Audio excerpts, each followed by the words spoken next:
And your pasta, no clue far from the land. Tottenham stranded in shadows, no man's land. Lost on the pitch, echoes in the night. Fans screaming loud, no end in sight.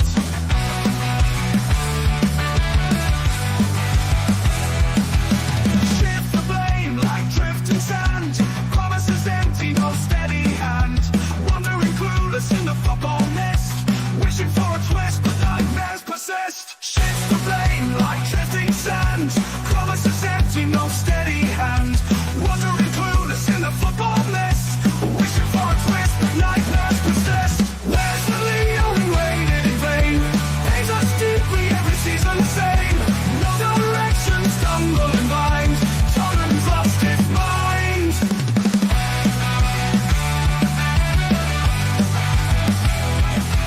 Speechless, impressed, they're at the ground. No solutions, nowhere to be found. Fans on the side, hearts turned to stone. Stadium echoes a lonesome drone. Whispers in the air, they speak of change. Up on the horizon feels so strange. Question marks in every wayward pass. And close the future fading fast. Where's the leader we waited in vain? Pains us deeply every season the same. No direction, stumbling blind. Tottenham's lost its mind.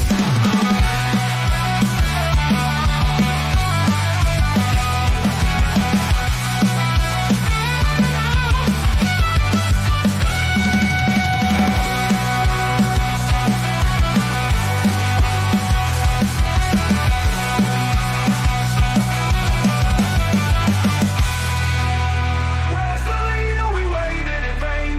Pains us deeply every season the same.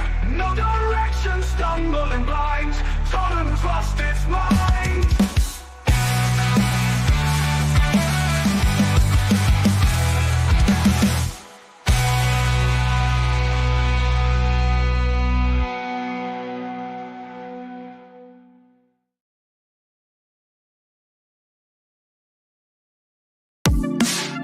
The first game we look for, Robbie. Tottenham away. When we got Tottenham away.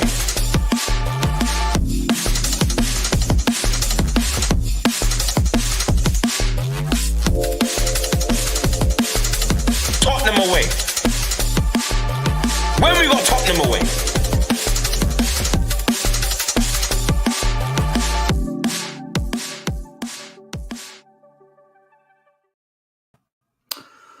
What's happening, everybody? Welcome to Tottenham Away, the best place to be in town. If you're a Spurs fan, if you don't support Spurs, we welcome you as well. Thanks for being here each and every time. Big up, smash a like, subscribe, hit the notification bell, all that good stuff.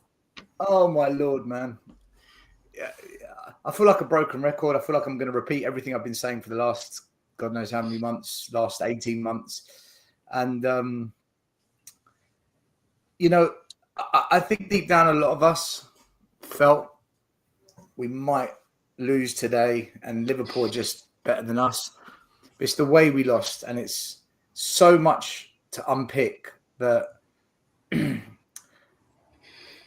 don't care that we've lost. You know, I always say this to Ian because there's no point for me, I only speak for myself, I'm not going to celebrate beating Man United in the Carabao Cup when I know what's coming in the next two games and then what's coming in the two games after that. And it's like win, win, lose, lose, win, win.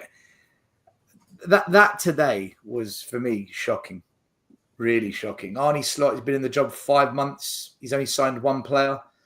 Ange Postecoglou, he spent £300 million, signed 14 players. He's been in the job for 18 months.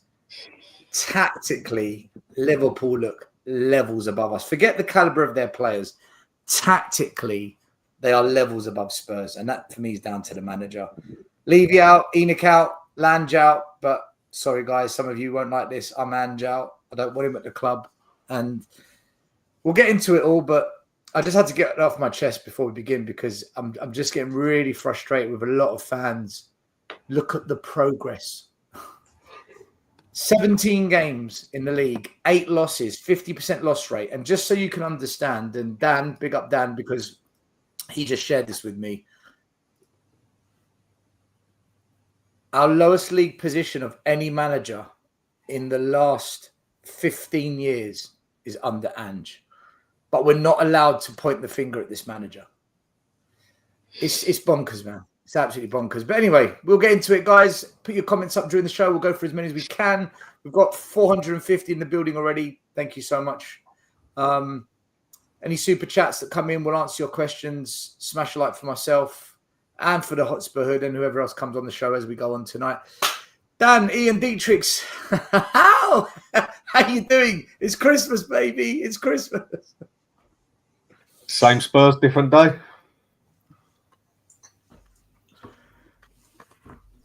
At least you got the Spurs Christmas decoration in the background, Dan. You got the Tottenham sock. My wife put that up, not me. Bit of festivity. Ian, did you? No, you didn't go today, did you? It was, a good hiding was coming. We got away with it at Galatasaray. We got away with it at home to Chelsea, and we got whacked. We got whacked today, didn't we?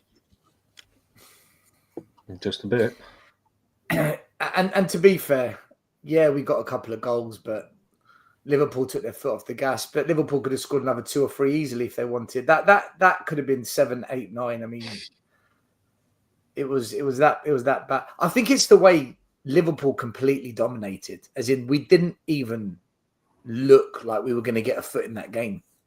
At any point did I think, yeah, Spurs are on top here. Spurs are dominating the play. We look like we've got some control. Normally we get like a 15, 20-minute patch where you think, blimey, Spurs are... We didn't even get that. We didn't even get that. It was just Liverpool completely owning the ball and bossing that game. And it's just so disheartening when you look at your football club and you think, do you know what? We're shit. We're just shit. And what's changed? What's changed since we built the stadium? What's changed, guys? You know, were you entertained, everyone? Was that entertaining? Since we built the stadium. Yeah, the whole thing's got worse. We've gone backwards. That's the problem. For me, that's what I think you're getting at. I was more pissed off that only 150 turned up at the protest today. For me, we're always going to lose to Liverpool still, and player for player, they are much better than us from 1 to 11. I really believe that. I think their team, Slot has taken them on, but Klopp left a fantastic legacy in terms of the playing staff that he left. I think, you know, it was Oven Cook ready for Slot to come in, sprinkle a bit of Slot tactical genius into it and take it up another level. I think, you know, and Klopp didn't do too badly over 8 years, did he? You know, but for me, 150 people turn up. You know, you didn't hear Levy out during the match. I just staggered. You know, we're going down, down, down, and the fans don't seem to care. They don't seem to care still. I want to get into the protest. We're going to discuss the protest tonight. We are.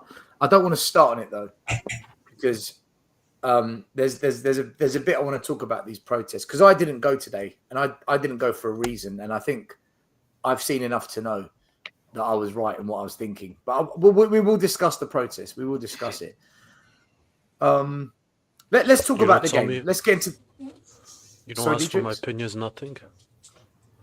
You didn't say hello when I came round. Oh no, sorry, I wasn't. Hi, are you okay? How are you? Yeah. Are you there? You hide behind your camera like the trolls in the chat, so I never know if you're here, DJ. No. First of all, good evening, everyone. Hope everyone's doing well. And like I said a million times, and Ian, he can vouch for me. These players are fucking shit. That's all I'm gonna say. I don't think they're shit. I think they're fucking shit. They're shit. Well, look, we'll get into it. Big up, Michael. How you doing? Thanks for joining us. You all right? Evening, Mike. Mike's good. Evening, guys. I want to get into the game. Big up, Michael. I want to get into the game because for me, there's a lot I want to discuss about this game. Quick super chat from Artis.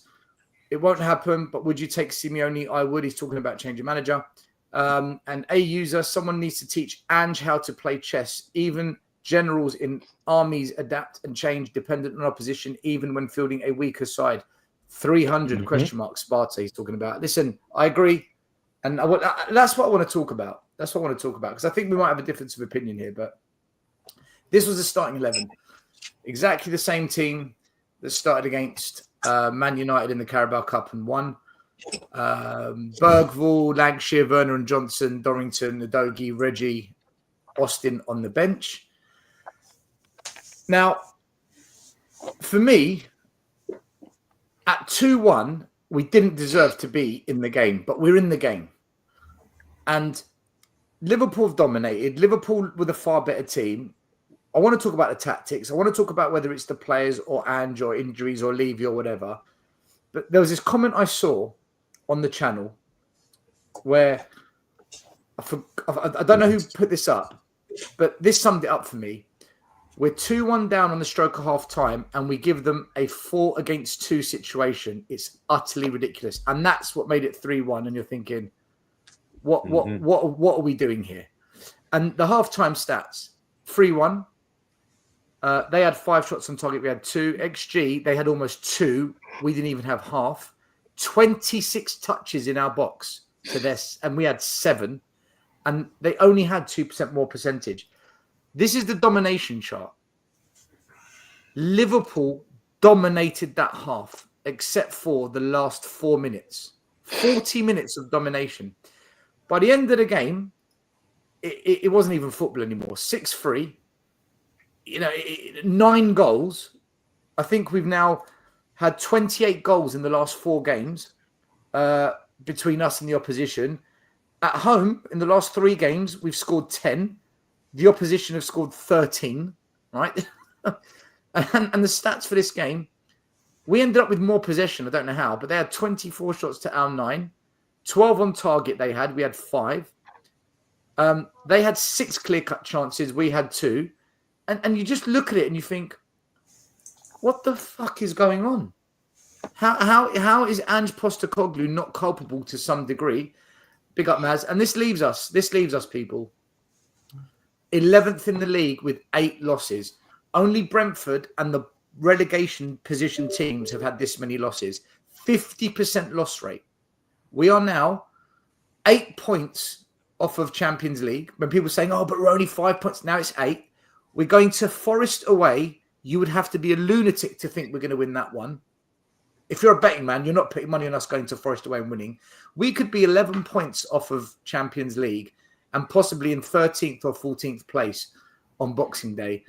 Guys, this is not sustainable. We've banged on about it on this channel. We've said this is not sustainable. We've said the manager has to take responsibility. We've blamed Lange. He's a recruitment officer. He stinks. He's a puppet. Levy out. Enoch out. You know my stance on it. I want them all gone. I've said they're all to blame. Does Ange have to now take a large or a significant proportion of the responsibility of what's happening? Because look at this league table. Areola at Bournemouth. Oh, by the way, he won 3-0 at Man United. So can we give him the same praise that we gave Ange for going up there and winning 3-0? Nuno at Forest is absolutely rocking that club. It's unbelievable what's going on there. People say they're going to drop off. They're going to drop off. They keep winning. Silva at Fulham. Herzler at Brighton. These clubs are not bigger than Spurs. They haven't spent more money than Spurs. They don't have more resources than Spurs. They don't have a 62,000-seater stadium. They're doing better. Are we saying their squads are better? That their resources are more? For me, Ange has to take a significant proportion of the blame for his tactics, his naivety. And we're going to get into his post-match comments as well, where he's just doubling down on it. More. We're going to do more of it. Guys, where are you at? And I just want to focus on Ange before we get into the players and injuries and Levy. We are going to cover that as well. But do you think Ange needs to go now? Like, must we remove this manager to try and save what we can of this season? Or what's the point? Doesn't matter. Ange just Ange keep this going. Ange should have already been gone. I mean, 20% I put down to the players. Do you know what? Even to be nice, I'll say 25%, 75%, 80%, whatever one you want me to say, comes down to the manager.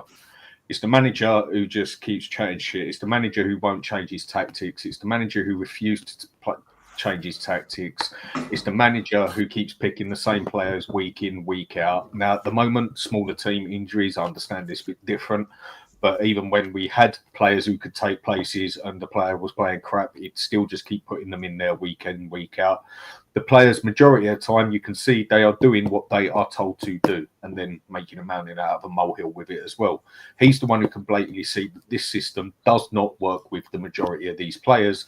He is the one who should be adapting. He is the one who should be doing anything to get a win out of there, because at the end of the day, whether it looks good or whether it looks bad, that is the job of the manager. Get 3 points. When you can blatantly see that your system is not working, do what a half decent manager does. I won't even say good, and that is adapt. When it is not working in a game, change something, make the subs, do what you can. Does he do any of it? No. Players, I think he's lost that dressing room now completely. I thought 50-50. I think he's lost it. You can see their heart's not in the game, and I don't think it is because they can't be bothered. I think it's more because they're just looking at this thinking, what is that is telling me how to play football like this? So, yeah, I'll put most of that on Ange. I will say, Dan, I think regarding the dressing room, I think it's split because they still got 3 goals back. So they were still trying, they were still playing. But then you see the likes of Maddison, who gets pulled off again, and he's just got his head in his hands, and he looked depressed. He looked fed up. So I think we've got some players that might still be on board, but I think we've got some players that are just disillusioned with it. So I'm not sure where that's at the moment. But if we lose to Forest, that'll be an interesting observation to look at the players. Ian, you've probably been someone that's defended things a bit more than others. Where are you at with that? We know Liverpool have got better players, but come on. Ange has had 18 months to install a style, a system, and the ability to adapt. Slot's only been there for 4 months, and he's getting a tune out of players that last year were nowhere near as good as this. So, see, I'd have Ange out tomorrow. For me, you can't. He's trying to invent the wheel. You can't play 2-5-3. Although today I didn't think the fullbacks were inverted like they usually are. They were. My problem is Ange goes, great, let's get rid of him. Who are you going to bring in? We finished 7th. Okay, we finished 7th. And then what? No decent manager's going to come. And the whole merry-go-round starts again. It doesn't matter, Ian, hang on. How do we know a decent manager won't come? Surely everyone's got a price. If you are a decent manager and you're trying to build a CV, you look at top managers, top managers like Conte and Mourinho, and think, well, they couldn't get a tune at Tottenham. How am I? These guys win everywhere else they go. Nuno, the only club that wouldn't allow Nuno to bring his backroom team in was Tottenham Hotspur. The only team. He's had the same people with him in Saudi, at Wolves, everywhere else. Now, Forest. Why would people want to come to us with these owners? The key is that these owners, we've got to put enough pressure on them to want to sell and get rid of the club because they don't need the aggravation anymore. Let them take their profit and go. Let's get some owners in who want success for this club. Of course, they're going to want, if they're going to lay out billions, they're going to want to see profits. That's obvious. But marry that with wanting football success. We're going nowhere. The club's an absolute shambles from top to bottom. And the fans, make me sick. Cannot believe that the fans are just allowing this shit to go on year in, year out. This is 24 years now. This isn't 4 years. She's 24 years. We've had a few highlights in between, but 24 years. You think anybody who's that good at the top would have made their mistakes and would have built a winning formula, would have learnt how to win. No guarantee in winning trophies, but we should be in the game. We should be competitive. He should know exactly what is needed to be competitive. They're not interested. That's the bigger problem. You can chuck Ange out, bring in Potter, bring in Southgate, bring in Iriola, bring in Conceição, bring in the guy who took Dortmund to the final, bring any of them in. None of them will be backed properly. They will be backed. Look at the players that we bought and the money that's been spent, and per average player. And then you look at the recruitment that Liverpool have done. Every single one of their players. I don't think there's one player in our team that I looked at today that will get into Liverpool's team today. Sorry, not one. They do it right, and they're not an oil state, so there's no excuse. Nobody can turn around and say, "Oh, well, it's City and it's Saudi money and it's Qatari money and it's UAE money." It's not. It's Fenway. So there's no excuse. The problem is it's a shambles from top to bottom. And looking at it today, if we brought a new manager in tomorrow, we're still 2 or 3 years behind Liverpool, and that's what today really showed up. Yeah, but the thing is, I do hear what you're saying, but last year we finished 5th. Right. First 10 games still. After that, we finished 11th. Take those 10 games out, we finished 11th or 12th. So that's where we are now. All right, but those 10 games were part of that season, right? So we had a 2-3 month period that was good, and we finished 5th, 2 places below Liverpool. We haven't even had a good period this season, and we are now 11 places below Liverpool. And I looked at Liverpool today, and I didn't look at them and say, "Wow, you're amazing." What I saw was a team that did things simply, but very effectively, and they knew exactly what to do against Spurs. And I can back this up because I want to read you these comments from Mohamed Salah, right? After the game. We knew what to expect from Spurs. We were good in front, but defensively, we needed to improve as a team. Conceding 3 is hard. It's a good result, and hopefully we keep going. We expected the way they play. They opened the game. I am glad we managed to win. They have the way they play and don't change it much. It's quite intense. You saw City come here and struggle. So he knew what we were going to do. So where's that come from? Did he sit there and research? No. The manager and the coaches and the data analysts at Liverpool have done the research. They've said to the players, this is how they play. This is what we're going to do. That's the problem. I get what you're saying about us being behind Liverpool, but surely we've got to look at this manager as well, Ian, and say, and I know you did say you would get rid of him now, but what's the point? And I agree with you. What's the point if Levy's still here? But another manager isn't as predictable, and at least it gives us a chance to compete in the game. Maybe with Van der Ven and Romero and Bentancur, maybe we lose by 2 goals instead of 6-3. Maybe it's a 2-0 or maybe even 1 goal, 2-1. Sure. And we're a bit more competitive.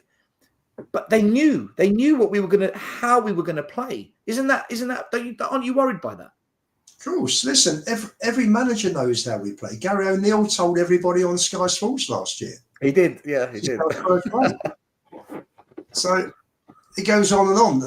For me, the bigger problem, we're 24 years down the road. This week, 24 years ago, Enoch bought 29% of Sugar's 42% shares and took control of the club. And since then, where are we? What are we as a football club now? Seriously, what are we? They're advertising the Squid Game today. What about football? Where does football come in? For me, this is a much bigger problem, because once you sort that problem out, and you've got owners there who are driven, who want footballing success, then it filters all the way down. Then they bring in. Always remember, I went to a breakfast charity thing a few years ago, and they had a guy in that worked for Richard Branson, and someone asked him, "What's the secret behind Branson's success?" And he turned around and said, "Richard brings in because you got your trains, you got your planes, you got your records, all different businesses." And he said, Richard brings in specialists, experts to run those businesses. Levy has tried to run the business his way. Him and Lewis are traders. They've tried to buck the trends. They've tried to beat football at their own game, and they have failed miserably. And we've got to sort that problem out. Then you get people underneath who know about football. Look at Man City. They've had such fantastic success. Even before Ange came in, they brought the guy in from Barcelona, didn't they, to sort out the football side and to take it on the next level. Bayern Munich had people like Beckenbauer, Uli Hoeneß there. We don't have anybody that knows anything about football at the top of the club. Once you get people at the top who want success, who bring in experts, they will then know exactly what is needed to make us competitive. And once you've got that, then it will start filtering through. Then we'll become a proper football club again. Do you hear Liverpool talking about Squid Games? And it's just nonsense. Don't even go there. If they go into that, the club is a joke.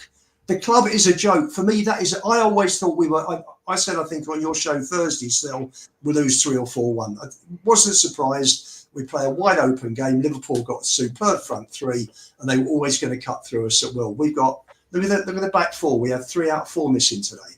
What chance? What chance did you get? They're gonna slaughter us at the back.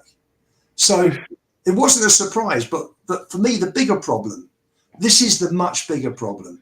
And until that gets sorted, 2 years' time, maybe Potter gets sacked or Iriola gets sacked or whoever, we're back at square one. I want this club to be a football club again. We're not a football club. If Spurs get involved in those Squid Games, that don't just ruin my Sunday afternoon, that also totally destroys my Netflix night, if you know where I'm coming from. But there you go. I think, Dietrich, let me come to you. I think what makes me laugh at the moment is when we beat Man United, when we beat Southampton, the commentators on TV said, well, you can't say Spurs aren't entertaining. Then when we just about beat Man United in that ridiculous kamikaze game in the Carabao Cup, they said, well, blimey, that was entertaining. This is why we love Tottenham. And then today, when it was 5-2 and then it went to 5-3, and then 6-3, it was just end-to-end ridiculousness. The commentator said, well, Spurs are going to lose today, but you can't say you weren't entertained. And like a commentator's sarcastic laugh. And I'm thinking, we are now a joke.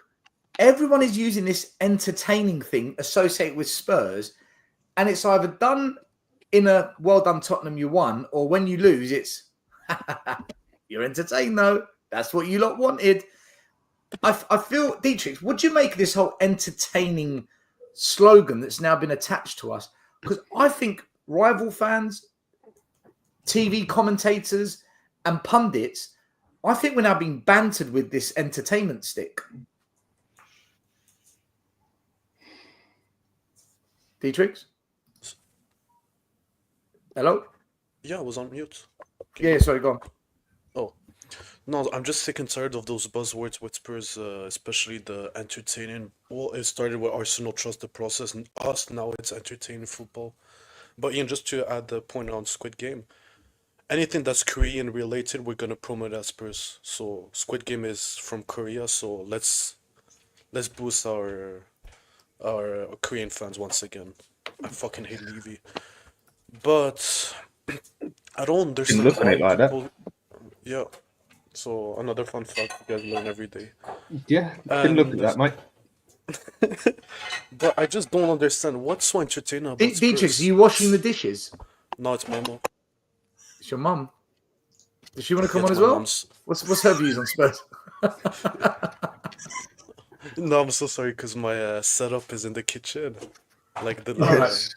yeah, I'm so sorry, guys. All right, that's right. We'll deal with it. We'll deal with the washing up. Yeah, It's all yeah, right. yeah. I'm so sorry. Dietrich, what does your mum think of Werner? Mom, what do you think of Werner? She's like, who the fuck is that? You actually asked your mum.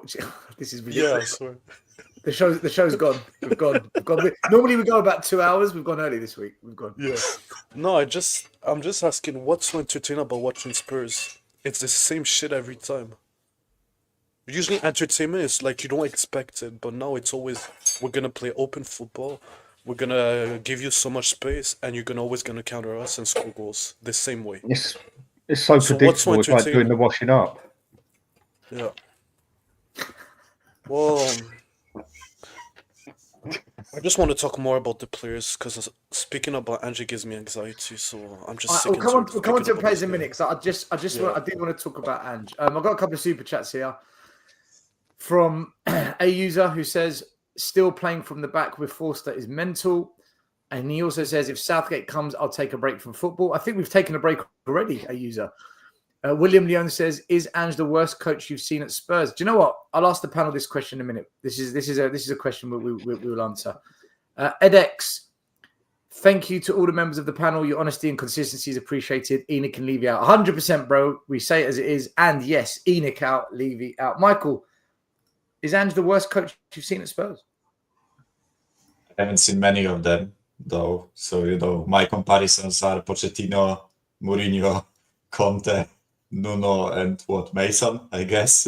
Stellini? Stellini got a game. He got one game. I think he's better than Stellini, but, that's about it, right? And it's not saying much. But, before I even speak about Ange, I hope still we talk about the fans today. I don't really have much time. I have 40 minutes and I have to go because I have to wake up early tomorrow, right? What I'll do, after we speak about Ange, I'll get onto the fans and the protest. I'll do that next. Yeah, not only the protest, I actually want to rant about the match-going fans today. If you, please, just let me vex with this, right? Because get it off your chest, Michael. Sorry, like Michael therapy again, right? But we're here for you. Yeah, thanks, guys. I really everyone hold hands. Right? Everyone hold hands. Everyone hold hands. No, but I don't know. And listen, I don't wanna say anything bad towards any of the match-going fans that are here or in the chat or whatever, right? But honestly, when I saw it 5-1 down today, right, everyone sitting there like a bunch of wankers, not even making any noise, not leaving, not doing anything, right? Are they not ashamed watching what they saw today? What's the maddest part? Michael, sorry. Yeah. I don't want to have a go at the fans.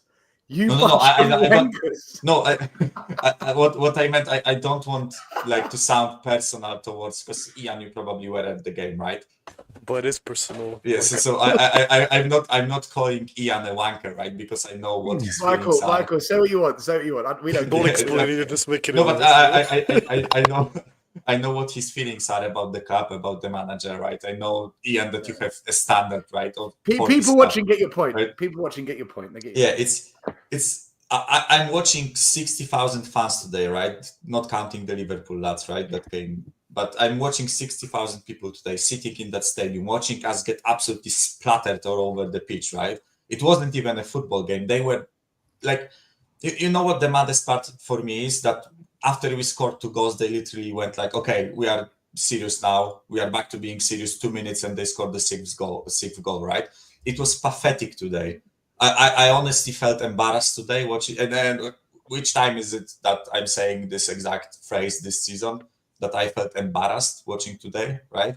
And the worst part for me is that I'm watching the match and I don't see any reaction from the fans. They do close up on the fans and they are just sitting there, fucking enjoying the view, chatting with each other. I honestly, guys, it's as a foreign fan, it's beyond my understanding how those fans can just tolerate what they saw today. That there is nothing, not an ounce of anger, not an ounce of embarrassment from them. Maybe there was a bit of embarrassment. That's why it was so silent today, right? But I honestly, I expected something more to happen. I expected a Levy out chant. I expected them to start booing. I expected them. What? Sorry. The worst point. So sorry to cut you off. Just to add on the point. When they were singing Ange Postecoglou's song and we're losing 4-1. Yeah. I think we were losing by 2 goals, and they started singing Ange Postecoglou. Because my girlfriend asked me today how I expect this match to go, right? And I said that I expect us to win 3-1. Win. What the fuck am I saying? I expect us to lose 3-1, right? I expect us to lose 3-1, and if we lose 3-1, I won't even be mad because I know that Liverpool are a much better team than us. The Dietrich, your dog is barking. I don't have a dog. It's on me. It's not me either. We've had washing up the dishes. Who's got a dog now? Me. I don't have a dog. Sorry, Ian. Sorry. Ian, I'm going to mute you. It distracted me. Yeah, but it's. Has anyone else got any toys, any pets, any cleaning, anything we need to know about? I have a cat. I packed off my cats out of the room, so they won't be meowing or anything, right? But I'm watching the game today, as Dietrich said, right? 4-1 down, and they are singing the manager's name, right? How? Why? Right? Like, that's why I call them a bunch of pathetic wankers, right? They are just sitting there and there is no reaction from them, right? I'm not saying that they have to do something like we do here, or or down south from me, where after blaming like that, the players get called over to the ultras, and ultras give them a bollocking of their life, right? I'm not expecting that, right? But at least some sort of reaction. There is nothing. Like, don't those people have like any sort of a standard for their team, right? I do realize that Liverpool are a bigger team than us. I do realize that they are better. I do realize that they are more successful, and that some of our fans don't expect us to win against them, right? But have some sort of a fucking standard when you are watching that game. Like, do those people not realize what club they are supporting? We are still somehow by crook, like what is by crook or hook, right? Is the same. We are still somehow the sixth most decorated club in this country, right? In your country, in England, right? So like, have some sort of a like shame. Find shame, you fuckers, right? Find shame and just leave the stadium, or fucking do something with yourself, right? Because you are just sitting there. Doing nothing, right? I honestly feel disgusted when I'm watching this. And sorry, Maybe it was self-stimulation because the game wasn't very stimulating. I don't know. I don't know. Go back to your bedrooms and have a wank. You will have more fun than that, right? I'm serious. Go back to your bedrooms, have a fucking wank, and you are going to enjoy yourself more than watching and sitting there watching that, right? Yeah, and but they're on Netflix now, for God's sake. So that's destroyed that one as well, isn't it? Netflix and chill.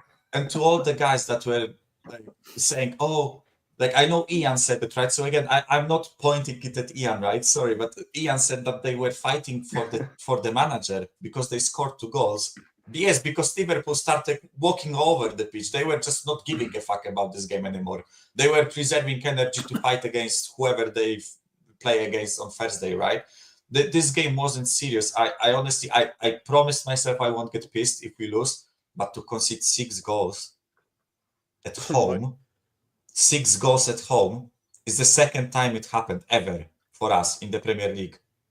Michael, just to add something quick, you're like, they need a wank and stuff, but like, even the fan base, they weren't even capable of throwing the balloons on the fucking pitch. Every balloon was going through this. Wait, we're going to get onto that because Daniel Levy instructed the stewards to pop the balloons and confiscate fans with the balloons. He actually sent them out there to deliberately look for it and stop it. So yeah, I know. But last season when it happened, I remember the balloons were they went in the middle of the pitch. This time they couldn't even go on the pitch because they fucking missed. They couldn't even throw the balloons properly. No, that's not true. That's not Dietrich. That's not true. The stewards lined up, expecting it. They were coordinated. Last time they didn't know. Last time we didn't make. There wasn't a public. We'll get onto the protest, right? I'm going to make a note of this balloon thing. I'm going to tell you what happened because I know what happened there. Because I was there last time we did it, and I know what happened this time, and I'll explain it. I'll explain it. Yeah. So yeah, that's my rant on the fans. I just don't know how they can sit there and tolerate what they saw today.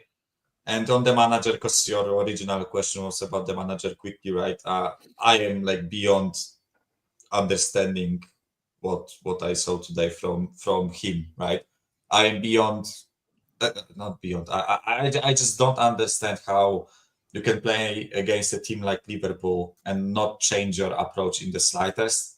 Like, and especially what was striking for me was the third goal, where it started with Jet Spence pressing Trent Alexander-Arnold on the edge of his penalty box, and he just did one long ball over the top. Dragusin went out of the defense, lost the header, and then they had a 3-on-2 against Archie Gray and Pedro Porro, who were both covering Salah in the middle, and Diaz, and who scored the goal? I think it was Szoboszlai. No, it McAllister maybe. Szoboszlai scored the third goal. Yeah, Szoboszlai, right? Szoboszlai and Diaz were just on the edges of our penalty box, running into the box without anyone covering them. Jet Spence was in the opposition half. Bissouma and Sarr were just running behind the whole action. And you just watch this and you ask yourself, like, how does it happen that we have a 3-on-2 from one long ball over the top? it's ridiculous for me when and all the other goals were similar, sort of like complete calamity in the backline.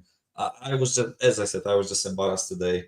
Like I did not expect us to lose by to concede 6 goals. I expected us to concede 3 or 4, but to concede 6 is just fucking pathetic. I have no other words than this, right? And I am just flabbergasted that this fan base just doesn't react harder when they see stuff like this. I am flabbergasted completely. Yeah, it's who we are. We're gonna get onto the protests and the fans next. Maz, a quick super chat by the way from Artist. Big up. He says lots of Liverpool fans were in the home end. That's why I don't know about that because I wasn't there. If you were there and that's true, then it's just fans giving up their tickets for them to get access to them, which is probably even that doesn't happen in a big game. That should never happen in a big game. But Maz, I want to run something past you, okay, regarding Ange. The first goal we conceded, Spence started running out to shut down Trent, and halfway during his run, he stopped because he saw Son making a run, but Spence was ahead of Son. In my opinion, Spence should have kept going and shutting it down because he was closest. Instead, he stopped, tracked back, and then allowed Son to run over, which was too late, and then the ball comes in and they score. That communication and that defensive indecisiveness, I've seen that too many times this season where there's confusion, and I've said I don't think they're being coached defensive qualities nowhere near enough compared to attacking. The second goal, Michael mentioned it. Szoboszlai receives the ball deep in our half. He's up against 3 midfielders, Sarr, Maddison, Basuma. None of them are near him. He receives it, turns, and he's literally got a choice. Should I pass to you? Should I pass to you? Should I pass to you? They score. The third goal, I don't know if their wing-back, Liverpool's, was clearing the ball or if he actually looked for that pass.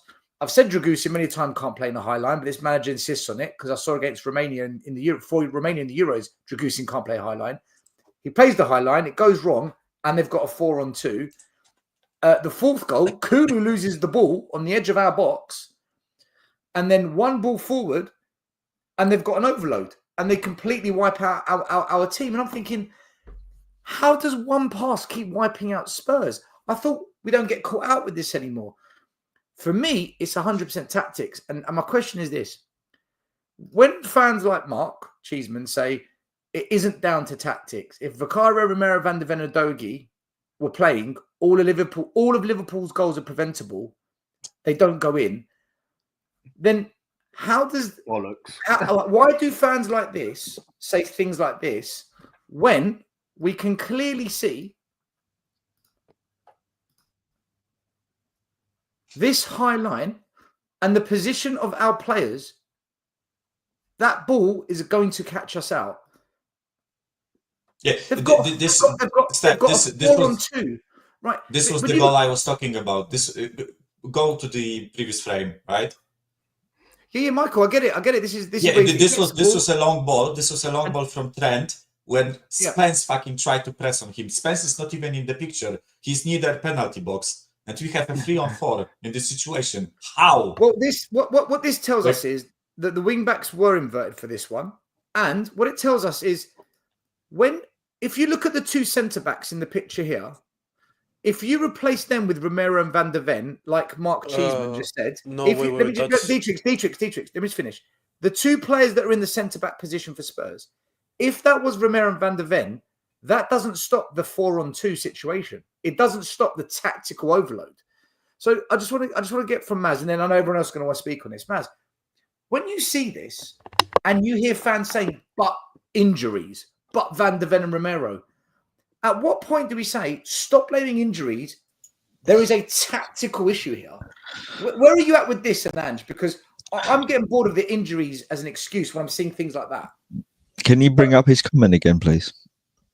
Who's Salah?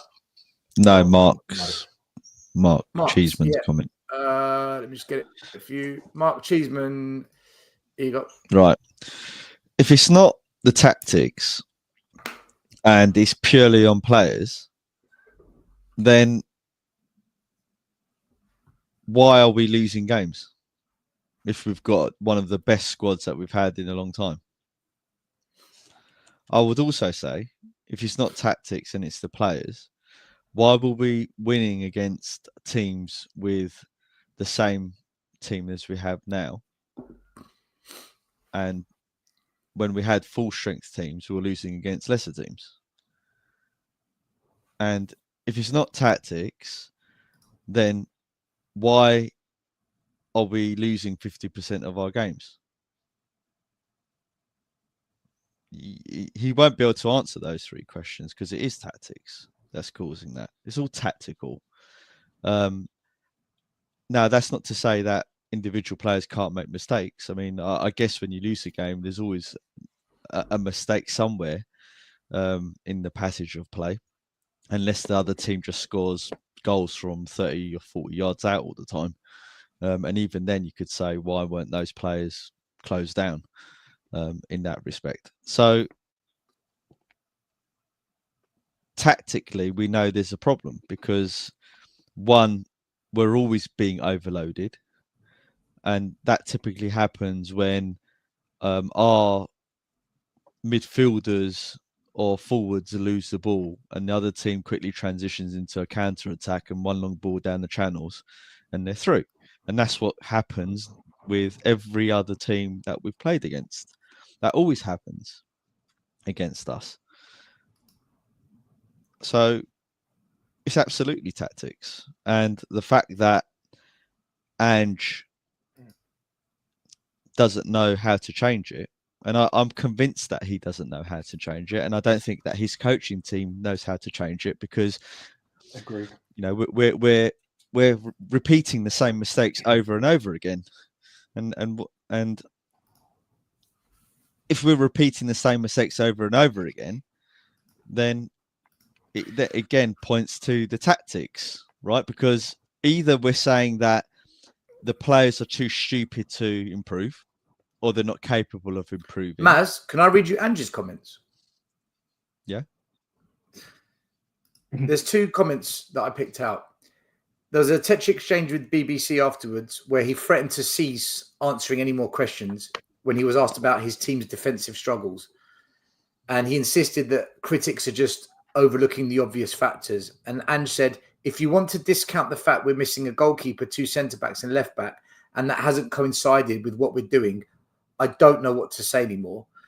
And he said it in quite a defensive tone. And then he was quoted as saying, I've been really patient the last 18 months, sitting up here answering the same questions over and over again. If people want me to change my approach, it's not going to change. Well, it goes to my point. The reason why he's been asked these same questions is because we're losing 50% of our games.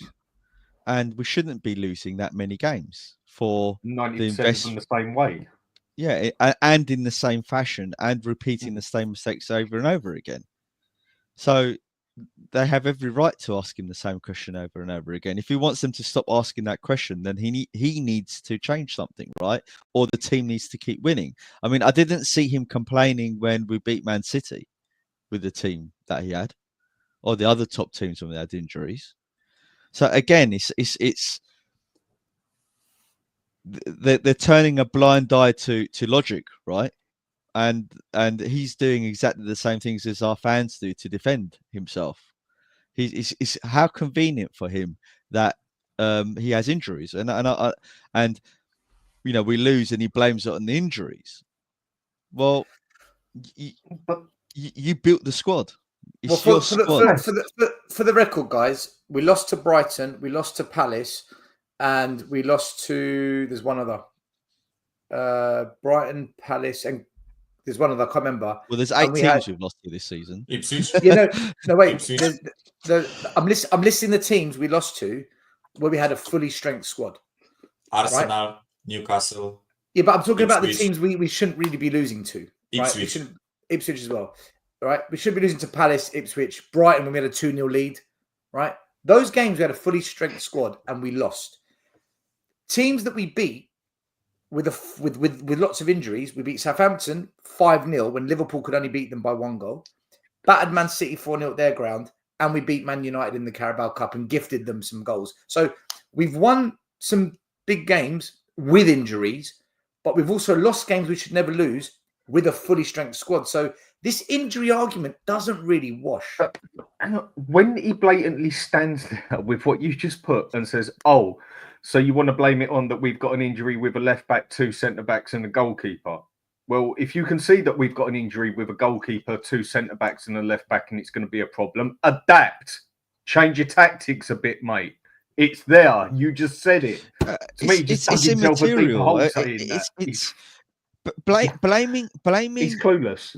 Yeah, blaming the loss on injuries to players is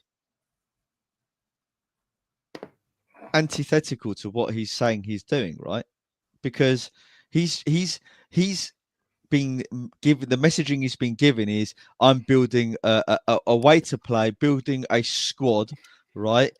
And everyone is in this process and following this process, right? And I believe in this process because it's worked and I'll win everywhere I go, mate, type thing, right?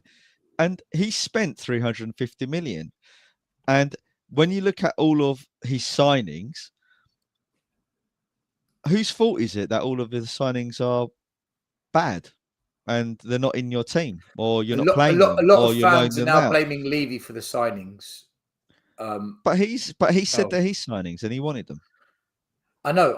I'm just saying. I was on We Are Tottenham TV earlier. It's both their fault. It doesn't matter who.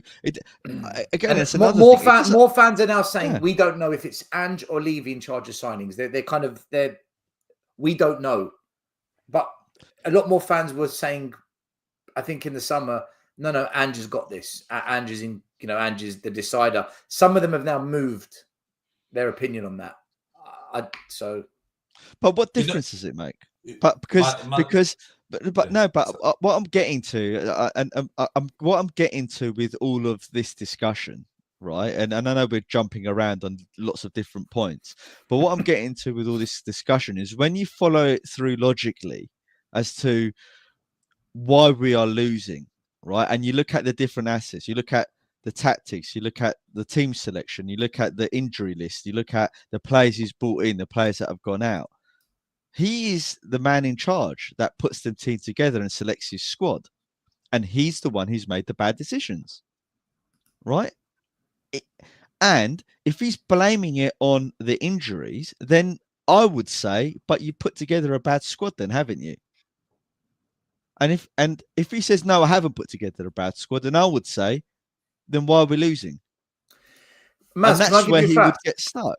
Can I give you a fact? Ange Postecoglou has signed 14 players.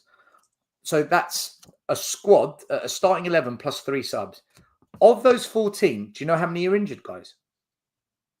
3. Vicario, Van der Ven, and Odebert. The 11 who aren't injured, who he signed. Solanke, Gray, Bergvall, Yang, who's now come to the club, Maddison, Johnson, Dragusin, Veliz, who he sent out on loan, Phillips, who he sent out on loan and put a number 6 in the centre-back position, and he's murdering Gray right now, Werner, and Solomon, who came and went. So of the 14 signings, that is a big rebuild, that's a big part of the rebuild, only 3 of those are injured. But again, it's I'm going to say this again. It's immaterial, all right? I find all of this stuff inconsequential. I've said I don't care who plays in the first team. I'm beyond that now. He's built this squad in the Ange Ball philosophy, right? It's his team. And he's selected the squad. And he's the one who's chosen to send Phillips out on loan and buy Veliz and buy Solomons and buy Timo twice and buy Johnson, right? And not buy more defenders and not buy defensive midfielders, right? And not buy cover for left back and not play Reguilon, right? And play Porro, who's a wing back, as right back, and take, I don't know, 4 years to reintegrate Spence in the team. He hasn't rotated well, has he? He's chosen it. So when he says, oh, but we've got injuries, no, you've selected this squad. You've made the decisions, right? You've made the decisions. Are you saying and what the journalist should have said, and they haven't got the balls to say it, but I would have said to him, are you saying that the players that have come in to deputise for these first team players aren't good enough to play in your system? And if it's a yes, then why are they in the squad? You've had the opportunity to replace them. You spent 350 million. You've bought 14 players or more. So why are they still here? Why is Forrester still here? Why have we got two goalkeepers that have been on our books for the last 10 years that we're waiting for them to break through into the first team? Why are they still here? And they've both been Why did you coached send to that? play out from the back. They've Right. been coached to You play know, more Angie's system than what Forster has. exactly. Right. So it's why did we buy Phillips? You know, What, there is. no, but hold on, Mike. Let me just finish. Right? Why did we buy Phillips? Because Has got a lot to say. I've got, yeah, Yeah, but I yeah, want to. so I did want, I, right? yeah, I just wanted to add I want something. to talk this through, right? If a manager comes in and they're going to have normally between 1 and 3 years, right, to at clubs generally. I don't know what the exact turnaround is for a Premier League manager, but I think it would was say 14 or 15 months, I think, yeah, on right? the average. So they know that they've got a short time, and if they are going to be successful at the club and stay and build a project, right, then they have to ensure that the players that are coming in are of a quality to materially impact the team, right?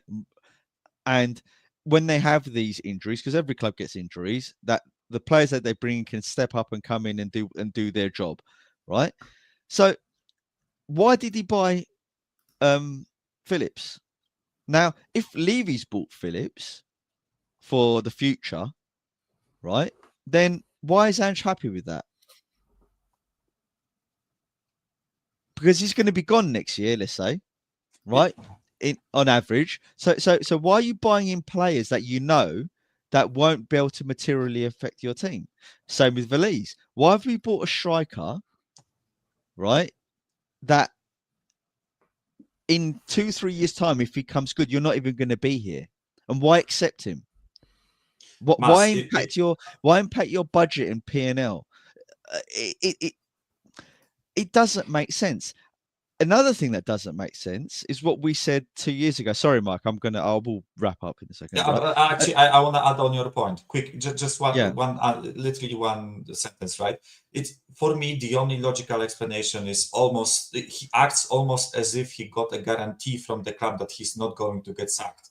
The way I see him like approach those games, just hammering that style of his, even though he has injuries, it looks almost as if he got a guarantee that he's not getting sacked and he will see out his 4-year contract, right? Because in that case, signing players like you mentioned would make sense, right? Because he will see them through.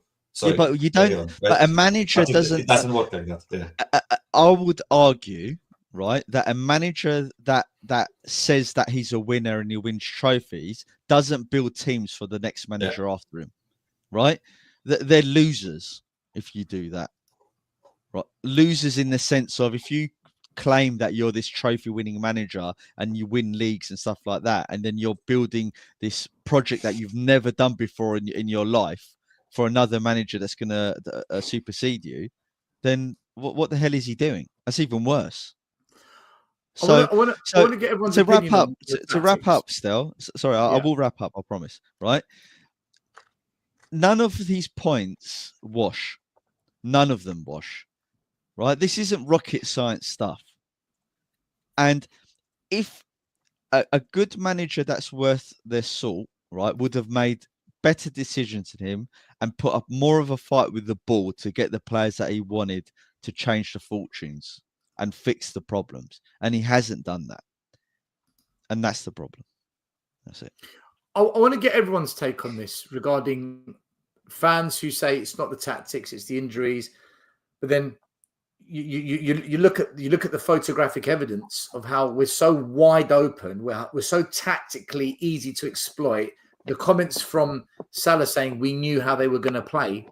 These are all tactical arguments.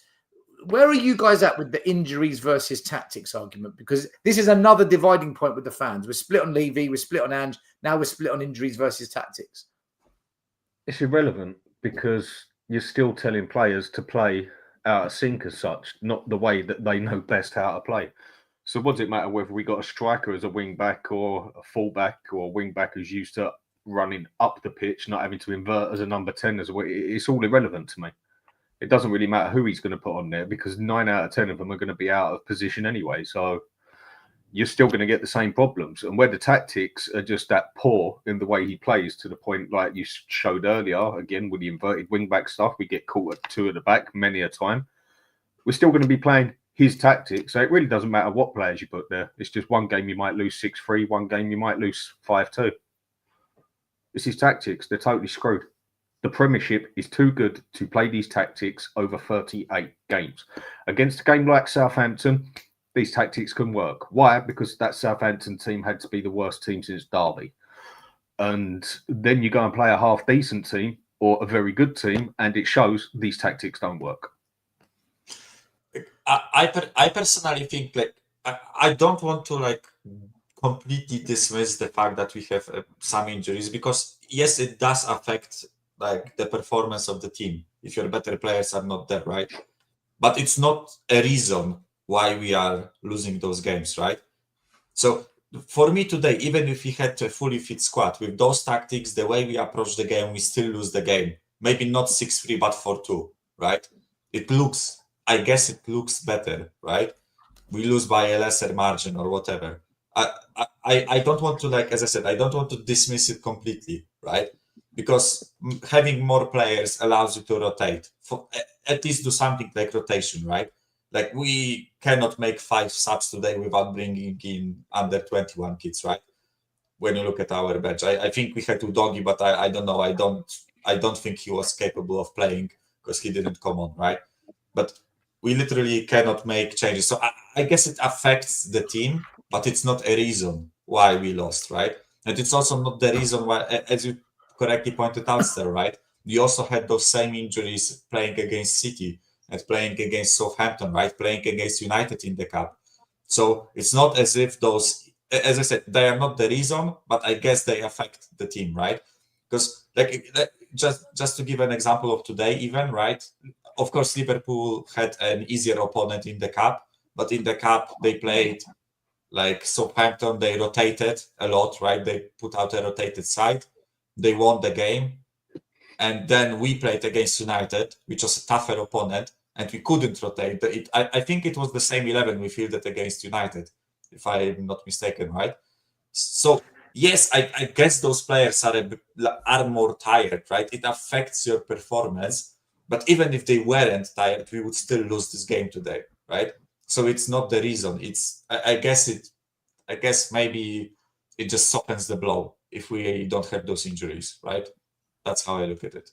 I'd like to know, in this scenario here, if you've got Romero and Van der Ven here, how does this improve?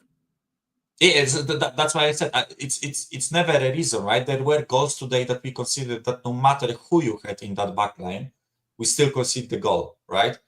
But I guess that you can point maybe to one of those goals where Romero and Van der Ven cleared the ball. I think the 4th goal that we conceded, where it was a ridiculous ping pong in the 6-yard area, where they just didn't have the brain to kick the ball out, right? They were just ping-ponging the ball, and Salah literally tapped it in from 2 feet. Then I guess maybe, in those situations, a more experienced center back just gets rid of the ball. So that's why I said maybe it softens the blow, right? But it doesn't stop us from losing today. So that's why I said I don't want to diminish it completely. I don't want to say it's irrelevant that we have those injuries, but it's not the reason. I just want to ask a question on the picture. Why is Porro and Archie Grid only 2? Where's our other center back? Where the fuck is he? Well, Dragusin pushed up to the high line, didn't he? Yeah, and why is Dragusin's there trying to win the header and he messed it up. I know, but why is our DM not covering the center back then? Because we don't play with the DM in that role. Yeah. Whoa. Tactics. Our tactics don't play that way. Yeah, this was tactical, right? My point about injuries does not apply to this goal. It's purely tactical and approach based, right? As I Well, I said, know. why is our left back pressuring the right back on the edge of the penalty box, right? Is that not supposed to be Son's job? Isn't Son supposed to pressure the Oh, please don't start with Son. the wing back, right? Don't start It's with like, him. why is Dragusin running out of the defense to lose the header, right? It's his fault that he lost the header. It was his individual mistake, right? But our left back is not in position to cover. Our DMs, or I don't even know if you can call them DMs, they just do not engage in the defensive, role that they had, right? In that Just situation. another- So as I said, it's like yeah. I understand there's like tactics and like everyone has a role and they have to listen to the manager. But this is common sense. You see your center back going after the ball. Why would you not run and cover the defense? Like, our players, do they have a brain or they're just like a bunch of idiots? Maybe Because they don't understand his tactics. No, I Dietrich, can hold on a minute. understand. Dietrich, Basuma here is running back. No, he's But not. he's so high He's up. joking. No, hold on.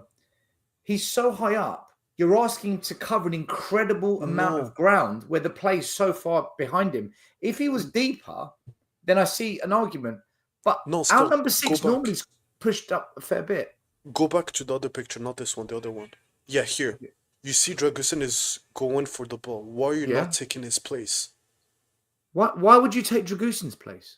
Well, because like that's common sense. When you're a midfielder, you must cover. No, You because don't know our if he's 6 gonna no, win our that. 6 no, because our 6 isn't instructed to sit on the halfway line when the defense is pushed up. I Our know 6 he's not. pushes further up. I know he's instructed differently, but like that's just common sense. You see your defender going for the ball. Why not it's just common go and sense? It's common sense to go against the instructions of the manager Yes. and what you practice in Sometimes coaching. you have to. Yeah, sometimes you have to. Yeah, but you can't there because Basuma is a 6. He's playing in front of the defense. That ball, Dietrich, that ball came from the wing back position. No one was expecting that ball to come from there. When we got caught off guard, and that's why playing a high line is risky.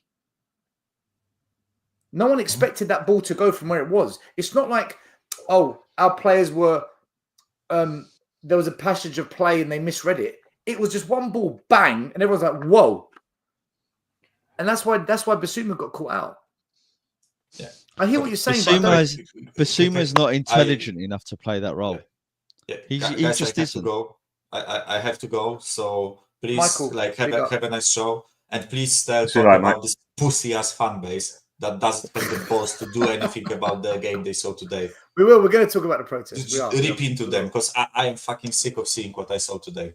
I am legitimately embarrassed to be a Spurs fan today. We will watching speak about what it. I saw today. Just please will, speak we will. about it, okay? Yeah. We See you will. guys. Have a nice show. See you later, mate. Big up, Michael. I just want to do a couple of super chats quickly, guys, before we carry on, because I've missed them. There was a super chat from a user. We should chip in and hire a blimp. And Ian can't even. That's a great idea. Would you take Pep at Spurs? I think all of us would take Pep at Spurs if we're honest, a user. He's a top manager. Football Heritage TV. Sava says, it's 2024. 11th is the new first. I'm at the stage where I want Maz as manager, Dan as the set piece coach, and Ian can be Archie Gray's personal masseuse. Fans are praising that we went toe to toe. Ian, big up, Sava. You haven't talked about this discussion on tactics and injuries, and where are you at with it all? You're on mute, Ian. You're on mute. Oh, is it me? It might be me. Hold on. I'm done. Can You're you back, hear me? you're back. Yeah. Okay. Tactics have always said reporting he can't play 2-5-3. Should be playing 3 at the back. Udogie and Porro as wing backs, or Spence as a wing back instead of Porro. I do feel. Listen, for me, the whole thing starts at the top. Levy brought in Munn brought in Ange. We've got the mess that we've got now. But I just want to throw this on. I just want to throw a different angle on this and talk about the players, because they got away with murder. Everyone says, "Oh, Ange's tactics are shit," which they are. But you know what? If you're on a football pitch, you should be able to pass the ball 10 yards. Doesn't matter where you are. Doesn't matter whether you're in a 6, whether you're inverted, whether you're in a 10. You should be able to pass the ball. If the other team have got the ball and a guy's making a blindside run, you've got to track him. Diaz made the run. Sarr stood there. What's he ball watching? We've got 61,000 fans that pay to watch a game. Sarr's not paid to watch the game. If he wants to watch a game, he should be should be in the seats. He didn't track the ball. He didn't track the run. Whole thing's a joke. You know, these players get away with murder. And we weren't talking about high line for the first goal or the second goal. Second goal, the ball's come in. Gray and Spence have gone for the same ball. The ball's gone up. McAllister's come from deep. He's run in. And Basuma's just left him and stood and watched him. I'm sorry, that's not down to inverted or high lines. That's down to players switching off. And that's just not good enough. So it's irrelevant on injuries. It's irrelevant on tactics. If players can't be bothered to track a player, if they switch off. Isn't it, Ian, just to add though, isn't it the case that Ange just pushed them to make them switch off? He's pushed them to the point whereby the tactics are still confusing to them. They're knackered. They don't believe in it. They're getting pumped 50% of the time, and you know they don't have faith in what they're doing, so they lose concentration. Well, you shouldn't be losing concentration. No, I agree, but I'm sorry, that's nothing to do with tactics or running. That's mentality. That's Ian. Who lost concentration? Well, Sarr didn't pick up Diaz's run. Basuma didn't pick up McAllister's run. Yeah. The third goal, I'm sure Basuma was at fault for that. Yeah. You think about the fourth goal. Again, Basuma was too far over on the left. Porro's made the run for Kulu. Yeah. Kulu hasn't put it wide, so Porro made a great run. If Kulu had seen him and put him in, he's clean in. He's clean through. No one's covered across. So you're blaming Sarr and Basuma because they're the only names you've mentioned. I think so far for the first two goals, I think Basuma was at fault for the third. Yeah. For the fourth goal, again, Basuma didn't come across. And the fifth. So we're blaming this all on Basuma. Not all on Basuma, but I think that as far as three of the goals, I think possibly were definitely two were down to him. One was down to Sarr. You know, you can't just say. So why is he playing him then? But the first goal, Spence went to shut down Trent, chose not to, and then Sonny didn't close down Trent. It was Son that didn't close down Trent. Yeah, no, but you hear what I said? Spence was making the run, and then mid-run he stopped and thought, actually, and then he stopped, and then Son went. Why? If Spence carried on, because Trent crossed the ball from the wing area. Spence is the wing back. He should be going. Son's playing as a forward left. Why is he there? And Spence looked to make the run. See, I want everyone to go back and watch that first goal, right? Go and look what happened, because I could see what was going on. Spence's instincts said to him, I'm gonna go, because as a wing back or a left back, it's my area that I've got to protect. But he stopped mid-run, and I'm thinking, why have you stopped? And then he looked at Son, and there was that communication between them of, you go in it. It's meant to be you. And Son's like, yeah. Then Son goes, which gives Trent time, and Spence drops back. To me, what that looked like is his instinct was to do what he's been trained to do all his life, Spence. But the coaching of the team says, no, I don't want you to do that. You go, Son. I think the way they're coached overruled his common sense instincts. Go back and watch that run, and you'll see what I mean. I blame that on the manager. But once the ball's come in, still, you've got to defend it. Yeah, but also you can only be in one position at a time. You can't be in 4 or 5 positions at a time like he expects Basuma to be. People will say, yeah, but where was Basuma? Why wasn't he in the middle? Well, because he was covering one of our inverted wing backs on the left. Okay, why was he over there? Because he was covering that one. He was Basuma. I watched the goal and I was just watching Basuma, and he's just walking around the pitch. And even when the ball went over the top, he sort of turned around in slow motion and started trotting back. He never even broke out into a sprint.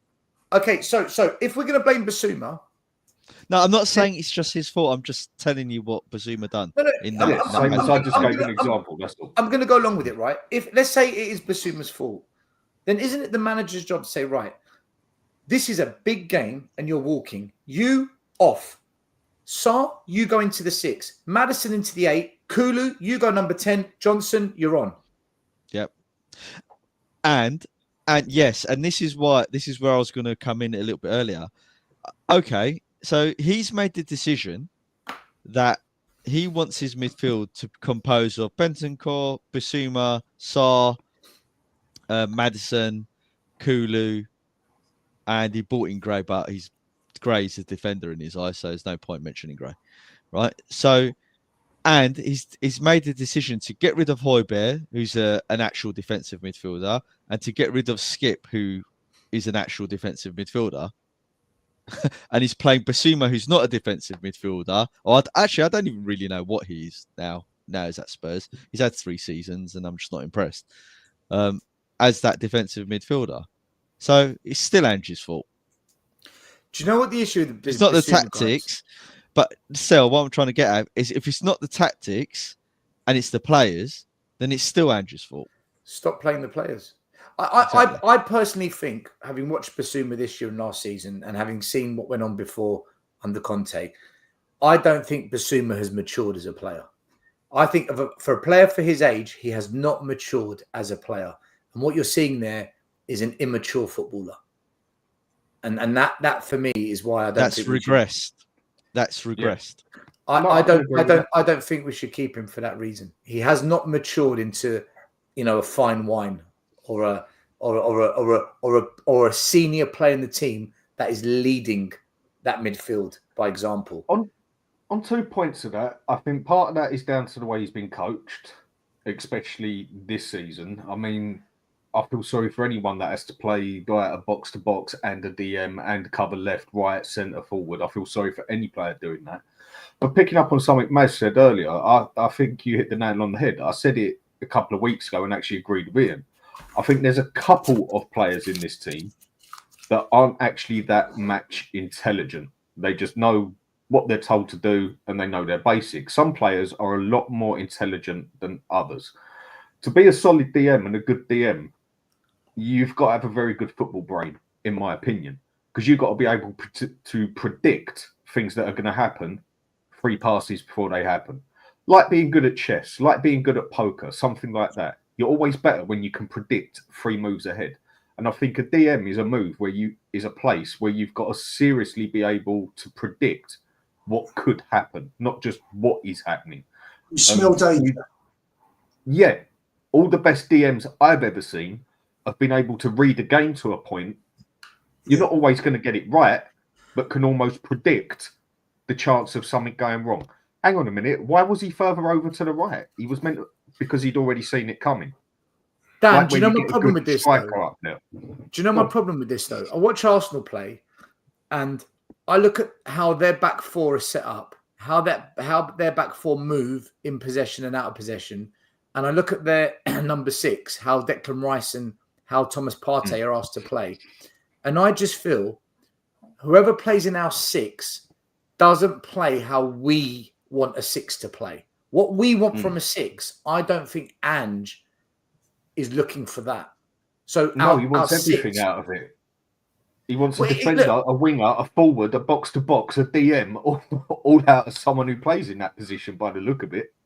Our wing-backs don't play how we want the wing-backs to play. Our centre-backs aren't positioned where we want them to be positioned. Our number 6 doesn't play that defensive mid-role that we would like them to play. It all just... And I think... Look, Ian, do you agree with this? I think this is what Sava's getting at. Let's bring it back to layman's terms. We've got a manager that's overcomplicating a very simple game. He's trying to reinvent a wheel that spins fine by itself. He's tactically redundant. Ian, do you think Ange is overcomplicating football? Totally. He's trying to reinvent the wheel. He's trying to play a system that no one's ever played before. I don't ever remember. Just go back. It's not just me. I asked David Pleat what he thought of Ange's system. a few weeks ago, and Pleat just turned around and he's way ahead of me in terms of football knowledge. And he turned around and said, you know, it leaves Romero and Van der Ven with an awful lot of ground to cover, and gave a look. So I knew what he thought of it without him having to say anything more. It's crazy. It's just crazy. You cannot play this way. The mad thing is, it's not sustainable. You're going to beat lower clubs. We're going to get enough points to stay up. But apart from that, if he carries on like this, and yes, we are. You know, we are. Is that our ambition now to stay up? What's happened to our club? No. Oh, God. look, the mad thing is, we're not going to have a relegation fight. We're going to finish. Oh, God knows if they keep him. God knows where we'll finish in the league. 12th, 13th, 14th. I don't know. The mad thing is where this is just an opinion. I've got. How do I say this right? Where the bloke is, say, let's say he comes across very mentally football simple because he only knows one way. Where he's so simple, he's actually making it 10 times more complicated because he is so simple. If that just made any sense. Where he has no other right, basically where he comes across that simple when it comes to football because he only knows one way only, simple, his way, the only way. Where he's so bloody simple and can't adapt to any other way, he's making it 10 times harder where he's so simple. Oh, so basically, okay, what you're saying is he's stubborn. If you want to put it like that, yeah, maybe that was just the easy way to put it. I'm just trying to fit. He's trying to do it in this one simple way to him because it's the way he's always done it. It's the way he knows how and everything else. And he's just making it 10 times harder by doing it his simple way as such. I think because he's not working. I've got to shoot, but I will just end by saying that the most definitive thing that Ange has ever come out with was in a press conference last week or the week before when he said, they brought me in because I play a certain way. If they want me to change, what am I doing here? And that says it all. He's not going to change. That's his way. That's how he feels. He's there to do a job, to do it his way. He believes in it. He thinks that given enough time, he will make it work.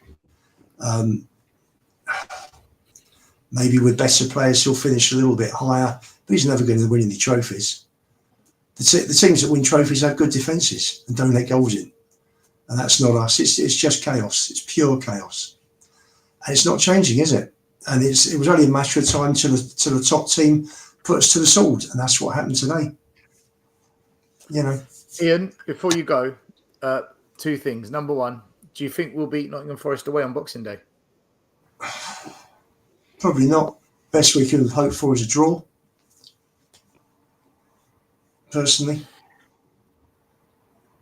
Okay, so not really. And the second thing is, Ian, have a lovely Christmas. And you guys, and hopefully I'll see you Thursday. Bye. Cheers. Have a good Christmas, everyone. Cheers. See you later, Ian. Have a good Christmas. Let's get on to the protests, because before the game today, there was a very well publicized protest that took place. And I said on this channel and on a few other channels that I wasn't going to the protest because I did it for 4 or 5 years and I got nothing but hate and abuse. And the amount of people that said they're going to come who didn't turn up, the amount of people that were really loud on social media, but when it came to walking the walk, not just talking the talk, nothing. And it just got disheartening going to matches, knowing there's 62,000 people in the stadium and only 100 would stand outside, or at best 200 would stand outside protesting. And those protesters that I was with, they've been right from day one about Enoch and Levy. And so many people moan about Enoch and Levy now, and no one does anything. And I said, you know what? I'm not going to get involved. Let them do it. Change for Tottenham. Let them do it, and let's see what happens without me getting involved or me, potentially upsetting people that I'm there. And that's the excuse. We're not going because Stelios is there, because that's what some people said. And I'm waiting for Change for Tottenham to come on this show and tell us what their cause is, tell us what they aim to achieve, and tell us what they're going to do when Spurs start winning games and people choose not to go to the protest, because that's kind of how it works. If you lose 4 or 5 games, right, enough's enough. But if you win a couple, actually, no, let's put that on hold. And it's very frustrating, which is why I blame the fan base. I'm sick of the moaners and the whingers in this fan base that do nothing. But before the game, there was a protest planned. And this was a photo from the protest. There's about 200 people there, I believe, something like that. That's a good number, considering how bad our protests have been when there's 62,000 people in the stadium. There's Alex, a friend of the channel. He was there. He was at the original protest as well. And here's some video footage from the protest, so you can see kind of the scale of it.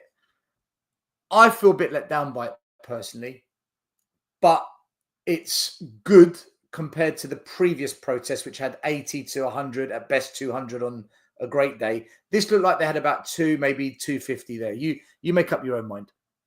Don't care about Levy. He don't care about me. All I care about is Kulusevski.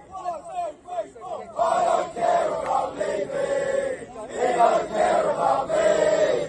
All I care about is Kulusevski. 1, 2, 3, 4. I don't care about Levy. He don't care about me. All I care about is Kulusevski. About Levy. He don't care about me. All I care about is Kulusevski. I don't care about Levy. He don't care about me. All I care about is Kulusevski. I fucking hate that song. I don't know what you lot make of it, but for me, that's not going to do anything. That's not going to do a damn thing. And in the stadium, the balloons. So when we were protesting a few years ago, we didn't tell anyone that we were going to do the balloons. The protesters, we told each other. We didn't put it on social media. We didn't inform anyone. So when we went in and blew them up and threw them, we caught everyone by surprise, and that got the media's attention. They publicly said what they were going to do. So you're saying to the club, this is what we're going to do. So the club put countermeasures in place. This is why I wanted to speak with Change for Tottenham. This is why I wanted to invite them on the show to say, hey, let me give you some tips, because we've been through this. And they told the world, and then the club stopped them. So now the media never got hold of it. There's not going to be any publicity on it. But what disappointed me the most about this protest, what really fucking pissed me off, and Michael's right, you're 5-1 down, and you choose to sing Ange Postecoglou's song rather than "We want Levy out, we want Levy out." It's absolute bollocks. All I'm going to say to wrap it up is this: if you really want change, go and fucking take action, man. If you go to the games and you aren't going to the protest, but you're pissed off with Levy and Enoch, then you're the problem. And I've said this many, many times. Fans are the problem at Spurs. They want it all, but they don't want to fight for it. They want change, but they don't want to do anything about it. Listen, big up to those protesters, because at least they're trying. And big up to the ones that did blow up balloons and they got confiscated, because at least you tried. But this is what we're up against. 62,000 people turn up on a match day. And what? Not even 1%. 620, not even 1% can protest. We need a couple of thousand to really rock the boat. I don't get it, man. And I don't know what it's going to take for this fan base to wake up, but it's properly fucking annoying, in my opinion. And I wasn't involved this time, so people can't say, oh, it's you, Stelios. You're the reason. I'm not involved. So I was right all along when I said the fans are the problem at this club. Levy got us into this situation. Fans that want to defend Ange and not go after Levy, and you got the club you want, man. We're 11th in the league. I don't know what more we can do as a fan base with this kind of an approach. Can I just add something just quickly? Have you ever heard the phrase some people, like, when they study, like, they pretend they study for like hours and hours, but actually they did nothing? For me, it's the same thing as the protest. What is the point of going there, singing about Ange and Kulusevski, and when we're losing, you don't even take action? What is the point? Because I can big up the people that try to organize it, I can big them up. But the people that showed up and acted like lunatics, I'm not gonna big them up. It was a total waste of time. What is the point of singing a manager's name, and the main point of going there was criticizing Levy? Dietrich, if we lose to Forest and we lose to Wolves, I promise you that protest will be bigger. It will No, grow. I don't care. But if we get a result against Nottingham Forest and Wolves, I'm telling you now that protest is dead. But still, It's over. I don't care. This is the problem. This is the problem. The Fans numbers- don't mean what they say. Fans online don't mean what they say. You gotta understand one thing. I just want to Yeah, make go this ahead, clear. When I said YouTube channels that are now talking about Enoch, YouTube channels are now talking about Levy, they're doing it because that's the direction the wind's blowing. If the wind goes that way, they'll all pull back. Right? Those YouTube channels need to attend. They need to promote the protest. They need to put their weight behind it. This is the issue we're up against. And I knew this was going to happen today, which is why I stayed away, because I wanted to see for myself without being involved.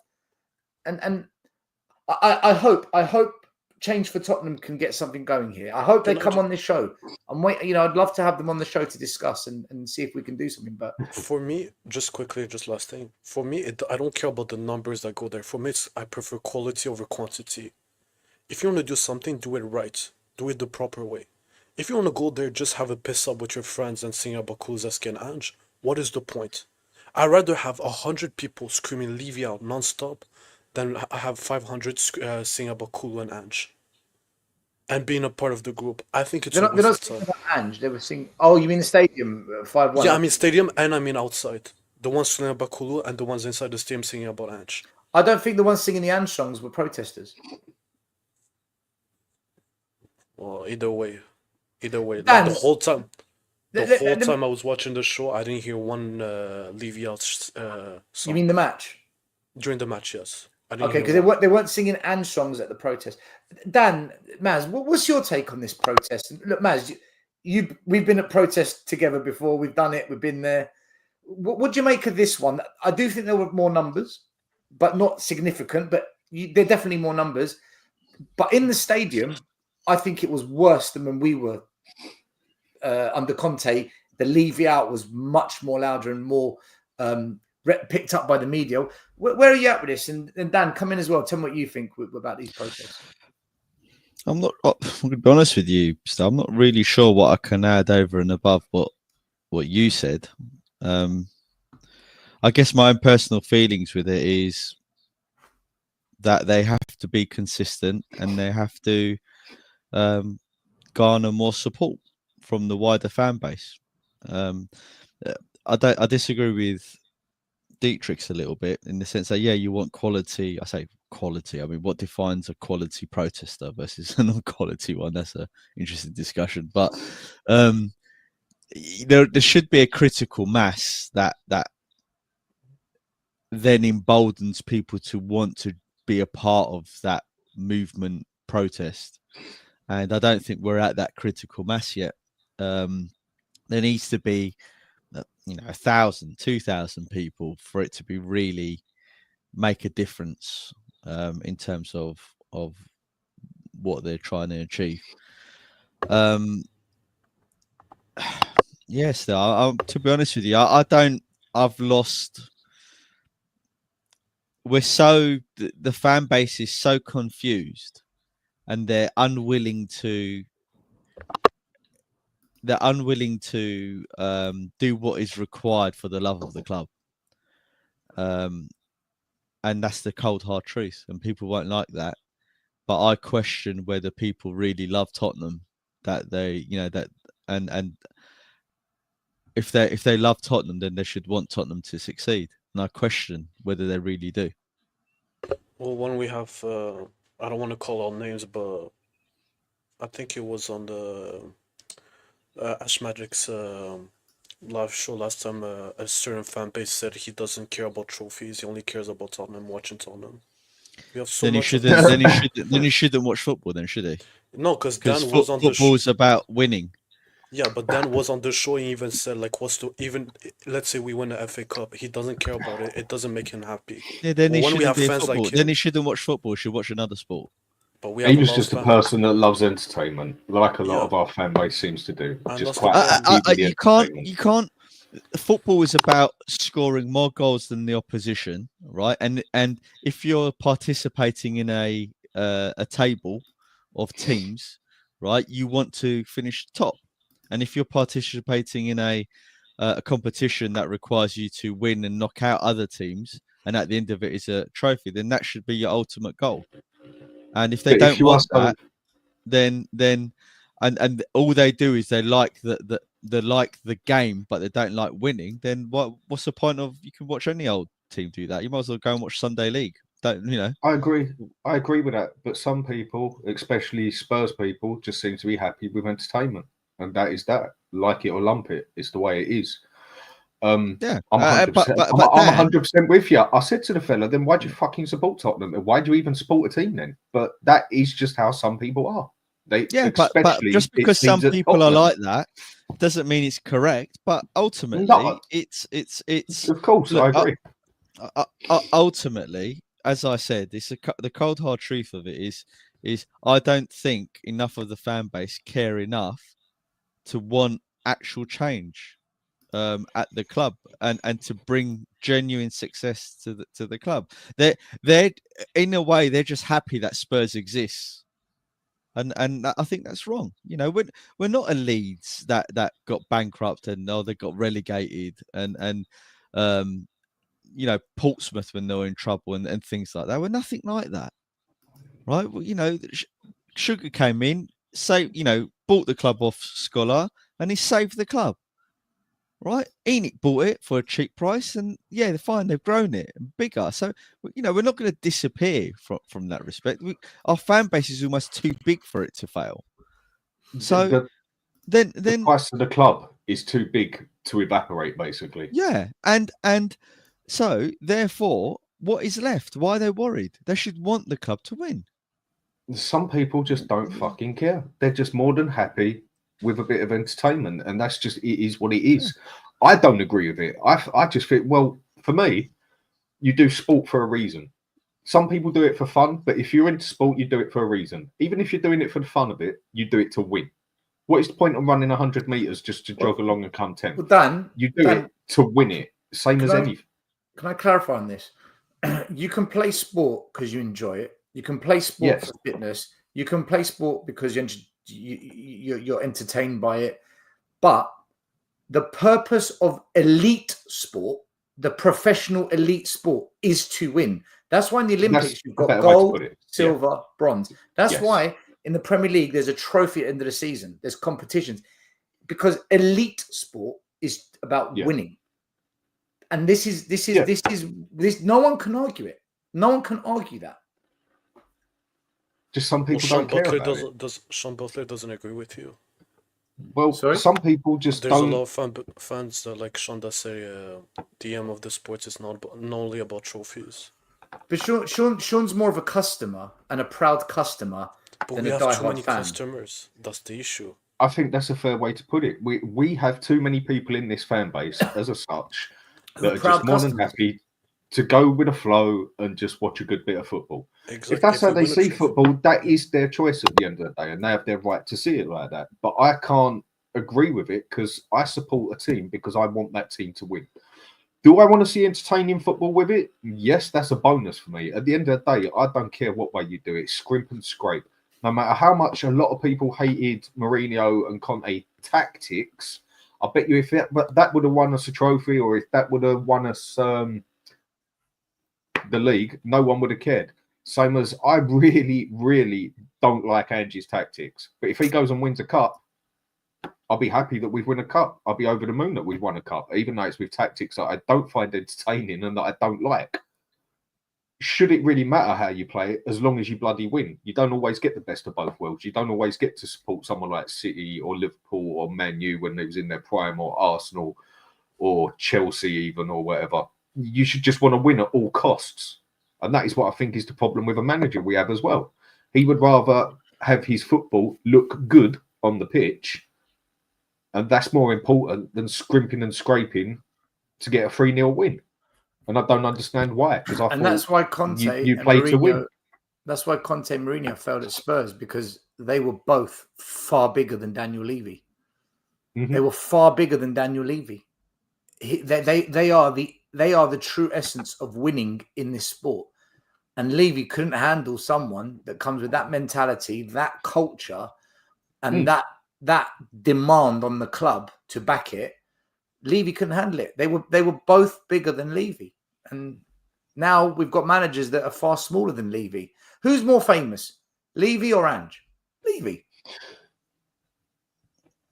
Levy. Who's No, more it's famous, Ange. Mourinho or Levy? Mourinho. And this is what we're stuck with now.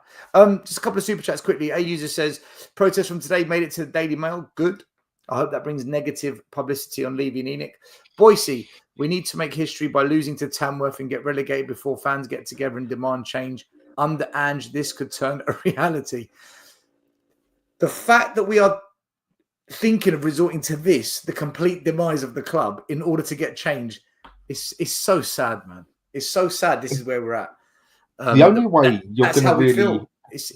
It's mad, but he's probably right though. That's the sad thing. He's probably right. We need a complete destruction of the club in order for the fans only to way say, I see "Oh, should we change this now? Is it time?" the only way I see this do I say fan bait or Levy or hurting Levy is he's just one of those people. The main place you hurt him is in the pocket, one way or another.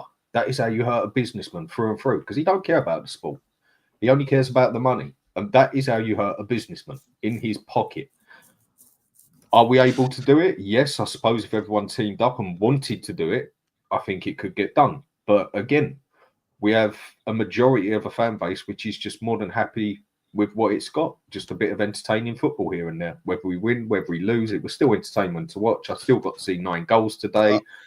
People are happy with that. And I can't wait for the 25-year celebration, to be honest. Opens up my... It's going to be brilliant. Can you imagine 25 years of Enoch and Levy? It'll be phenomenal. We should all celebrate, and think about how great the 30-year celebration is going to be.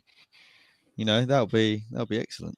Do you know when we're fucked as a club? Like, we're genuinely fucked.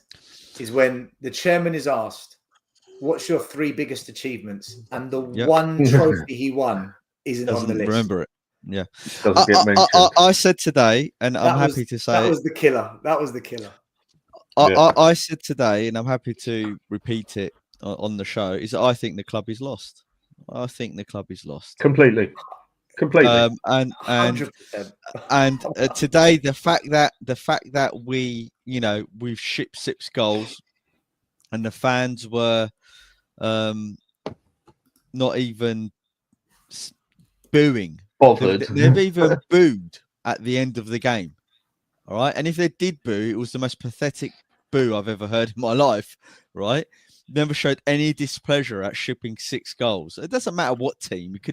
It doesn't matter the team. The fact is, you've shipped 6 goals, right? And the fans were singing their manager's name, right? And didn't even boo. They didn't sing Levy out. They didn't sing Enoch out. They didn't protest it anyway. They didn't even protest the performance. They didn't even shout at the players. Actually, I want to apologize to Sanchez when the fans all turned on him, right? So the fans are more accepting of us shipping 6 goals in a Premier League game to Liverpool than, they'd rather turn on someone like Davinson Sanchez. Goes to show. And I think the club's lost. And it's up to the fans now, the other fans, not necessarily us, but the other fans, to do something about it. And if they don't, then I'll look forward to the 25-year celebration and the 30-year celebration. And I think someone in the comments said, I can't wait for the DVD. I want it on Prime. Man, you're getting it on Netflix now. Yeah, so that'll be fantastic. Definitely destroy Netflix night, won't it? Scott, how you doing? You okay, mate? Yeah, I mean, I'm good. I've said to people all the time, I don't get upset by these losses anymore. They're expected. I know it's coming. So, as miserable as I supposedly am, these losses, I'm over getting worked up about them. Uh, as always with Ange, another game where we've shown he's not good enough, and not surprisingly, another game where our fans will come out just with nonstop excuses. And sorry, I've been in and out, so if you guys have probably all talked about this, but what I just wanted to quickly say is, if being in 11th for I think the first time in 16 years, I heard that we've been in the bottom half of the table at Christmas, allowing 6 goals for the first time in something like 27 years at home. We heard all season long, hey, Ange has fixed the defense. You guys, what do you have to say now? Well, we're currently, I think, joint 10th or 11th in goals against. Many of us here said that this defense isn't going to hold out for the whole year, but we were told, wait and see. Ange has fixed it. You guys don't have anything to say. And still, despite all of that, despite all the evidence that keeps piling up about Ange, we still hear fans singing about Ange, down 5-1 at home. That's the big focus, is backing him. And there's still fans that come here and make excuses and tell us how it isn't the tactics that are causing these problems. Maz, what he was saying is just perfect when I came on. The club is broken. It's done. If the fans justify what we're seeing now as being acceptable, if the fans are justifying that winning trophies isn't actually what we want, it's how we get to them, and getting to finals is more important, and the process that it takes to get there. What are we doing? I don't know. What are we doing anymore? Well, Scott, the fans didn't even boo, and that is a sign of defeat. They've accepted I was it. surprised at that. I thought at least at Complete the end acceptance. of that, you heard nothing, and I would have thought after a 6-3 defeat at home, whether it's Liverpool or not, I would have thought you'd hear some boos out the stadium, like you did when we lost to smaller teams, basically. And I must admit, I was pretty shocked that I heard absolutely nothing there except Ange getting sung off, basically. It's like we were. I mean, I know we'll get called negative, but like that was awful. That was as bad a performance as I can ever remember seeing for us. And like you said, there was no reaction. We should have prime. If we had the prime Poch teams and they played like that, they should get booed with all the money in the bank they had, right? Like that you should get booed when you show up, and that's what you do at home.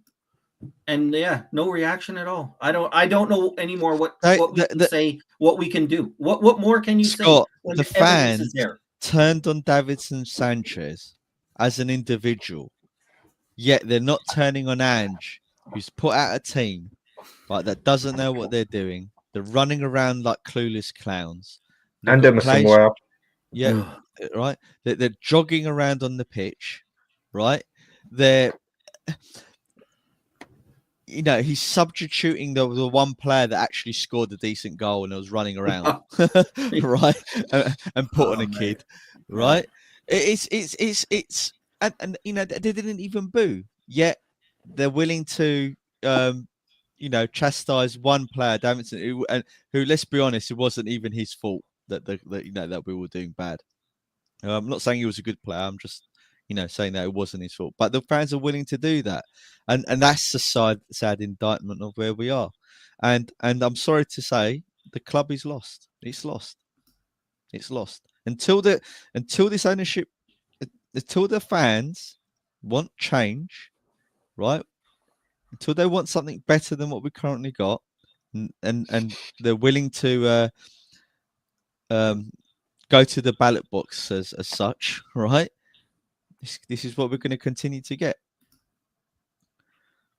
There you go. Yeah, but you get arrested if you say something on social media, so you've got to be careful, Maz. You've got to be careful. It's two-tier top. I don't think everyone's wants story time with Maz again. History lessons. Do you think it was just today that no one was genuinely surprised? Not many were genuinely surprised, basically. Dan, I said this was going to happen. I said this because we beat Southampton 5-0, and then we knocked Man United out of the cup. And I said, these Levy out noises, these Enoch out noises, let's see where they are now off those wins, if they still are going to fight for change, or if they take their foot off the gas, because a couple of wins That's it. My opinion's changed. And I knew this was going to happen. I freaking called it. If we beat Nottingham Forest and Wolves next, the protests are gone. If we lose them, you'll get another 100 turn up. And this is our fan base. They are so freaking fickle, no backbone. They will not stand by what they really believe and see it out. Instead, sudden shift that way, a sudden shift that way, and they're like, oh, okay, I better go that way. I better go with the sheep. And this is what I hate about Spurs. Our fan base at times can be either amazing or the most fucking worst bunch of fans you can imagine when it comes to actually standing up for what the club needs to do. Here's my last warning to the fan base in terms of what will happen when you have the fans not caring about the team succeeding in terms of challenging for a cup, trying to win the cup, or trying to win a league or table. We will sink because there's no demands on the team. There's no pressure to perform. There's no pressure to win. Therefore, we will float back to mediocrity, if not worse, because there's no expectation or demands. And in life, right, for you to succeed, you need to have an aim, right? In any aspect, an aim, right? And the aim should be at the highest, right? And if we've got no aims, then I'm telling you, we're done. That's my last warning. But the aim is still, this is why whenever I hear people say you just have to have a nicer message to everyone, because you'll hear from Cowlin, you'll hear from Last Word on Spurs. These people will do it. They've said leave you out. They've allowed a leave you out person on their team. It doesn't last at all. It's why I never believe them, because they don't last. They do it quickly. I've heard from Brian before. He said they had the protest and we brought in Kulu and Bentancur on loan. They didn't even see them play. They didn't even produce for us at that point. Just bringing them on loan was enough for fans to say, well, we can't protest now. We have to back off the protest because we just brought in 2 players. They didn't even do anything, and fans were ready to quit the protest. The fans aren't willing to see this protest through. We know that. It's why anytime somebody says, oh, no, this time it's going to be different, or, oh, I heard Cowlin let somebody on his show to say leave you out, they don't want change. Our fans tell us all the time, and more importantly, they show us they don't want change. They're happy with where the club is at. Scott, they're scared of change. They're scared of it, and that's why they won't fight for it, because for whatever reason, nothing's going to change. Listen, if you go to a protest, you've got to be prepared that your face might be clipped, videoed, and shared. That means you've got to be prepared to be judged. People will look at you and say, you're one of them. Other people say, good on you. Other people will be like, oh, I didn't think you'd go to the protest. Interesting. You've got to be prepared to accept that. And I think certain channels, certain people, they fear that. They fear being potentially put in the spotlight where they might get criticized, where they might be questioned. That's not having a backbone. That's not backing up the things that you say on your channels. And I don't know what it will take for this fan base to say, I've had enough. I don't want this anymore.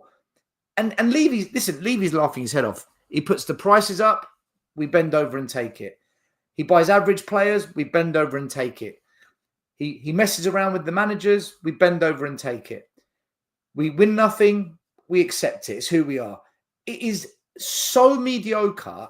The standards of most fans are so low now that we will tolerate anything given to us, no accountability. And the only way it will change is, and I don't want to say this, but it's the truth. Unless this fan base turns it toxic and makes it untenable for these owners, for the board of directors to go to work, to want to be here anymore, to make the environment so unhappy for them that it's just miserable for them to be here, nothing will change. Nothing will change because they're comfortable. What do you Look, care if 100 people are protesting outside the stadium? What do you care if there's a couple of songs about Levy don't care about me, I love Kulusevski. When half the stadium was singing, we want Levy out, we want Levy, that got to him. That began to get to him. But he brings in Ange. Ange kicks the ball forward. Everyone's like, oh, okay, we're all right now. All's been fixed. It's bonkers. Going out for a game at Tottenham now, it just looks to me that people go to other teams to watch their team win. Going to a Tottenham game now is something you take your family out to and then go to a meal or whatever and have a happy laugh after, if you get what I mean. It's more of a, you might as well go to an event. You might as well go to a concert or something. Dan, it's an experience. It's an experience. There you go. That's the word. It just seems like it's more of an entertainment thing now. It's get the singers in, get everything else in. Might as well have a bit of boxing at half time, whatever. It just seems like more of an entertainment venue now, which it has become. I think Tottenham has lost it. I agree with Maz and others. I think Tottenham has actually lost its football club side big time. Not totally, but big time. It seems like more just an entertainment place. Yeah. And until this football team actually gets relegated, I think that's the only time you start seeing a significant amount of fan base turn. Adam, the reason fans aren't chanting Levy out like before is because the likes of me aren't there. Brian Daigle's not at the front leading it. The old school protesters, a lot of them, the OGs, they're not there anymore. And when we chanted Levy out and we chanted Enoch out, and that was the message, the backlash we got was bonkers. So they've tried to soften the message, as Scott was saying, but it's such a weak message now, in my view. I don't care about Levy. He don't care about me. All I care about is Kulusevski. It's catchy. It's fun. But fuck me. It's too happy. It's too, yay, we're having fun. Nah, man, you got to give these owners not hell in the sense of throw bricks at the director's box and go into the car park and key their cars, but let them know you do not like them. You don't want them here, and that's not what I think that vibe is giving at the moment. I think the vibe is it's too safe, in my opinion. Sometimes to get to places, well, a majority of the time to get to places, you can't always do things the nice way as such. You can't always do things nice because nice doesn't get you to the top. Nice doesn't usually win you things. Maybe it wins you a lottery if you've got a chance in a hell or whatever and that. But nice isn't always the way to do it. And like you said, when you've got, say, even 10%, 20%, 25%, whatever, that stadium sitting there shouting, we want Levy out, people are starting to realise that other people mean business. The fact that only, 2 or 3 balloons made it on the pitch today just about says it all. I mean, they had it all planned already. They was popping the balloons before they even went into the ground, wasn't it? They was checking people specifically for balloons, weren't they? And basically popping them before they even went in there. Listen, hopefully they learn from that and they do it again, but they just keep it amongst themselves and just do it on the day. Basically, what I think they've done still was watch too much Tottenham. Basically tell everyone what they were going to do so everyone could adapt to it before they bloody done it. If that's your little trick that you're going to play, you don't go and fucking put it all over social media and tell everyone about it. I mean, if you're struggling, like, how do I get the balloon in there? Well, no, I've got other things in, just... Listen, go on. I was gonna say they got that wrong, but I want to give them credit because at least they're the only ones trying to do something, right? At least they're the only ones actually trying to fucking wake people up. The point I'm making is, though, you don't go and tell everybody your tactics on bloody everywhere. You say it outside the ground what you're going to do. You don't tell everyone, right, when you've got 500-600 people watching or whatever, this is what we're going to do. We're going to do that, do this, and then once we get those balloons, we're going to get the balloons in there and do this and do that. Yeah. Do you know what we need to do? Do you know what we need to do? And it'll be super. I know what we need to do. What would be great, but it'll be super hard to do. and you'd need someone on the inside to help. To get everyone in the south stand to have a coloured piece of paper, white or blue, that they walk in with, in their pocket, they unfold it and they all hold it up, and then the south stand says, Levy out. That would cause an absolute ruckus in the club. But how you organise that and get that coordinated is some next level effort. Just got a couple of super chats quickly. I'm bringing Alex because he's been sitting there, bless him, waiting to speak. Swifty, original channel member Swifty. He was with us from day one. Tottenham away, 20,000 subs. Great jobs, lad. Great job, lads. Big up to you, Swifty.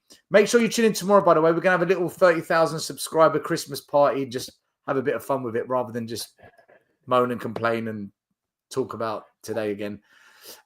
Spurs Dan List. I'll be on his channel tomorrow, people, 7 p.m. Make sure you check out the Spurs Dan List. I think he's got a few of us on for a bit of a Christmas special, so come and check that one out. Big up still Dan, Maz, Dietrich and Scott. To be honest, not enough people want to challenge the board. This club is not going anywhere. Listen, we agree with you, man. You know we agree. Box office. Did you go today, by the way? I don't know if you went. Yep. Well, if you saw my channel... You deserve everything you get. If you watch my channel, I just dropped a new video, exclusive video on the channel, Mr. Box Office TV. You should be subscribed and liked. And the people the fact that... you have the question, you didn't watch your channel.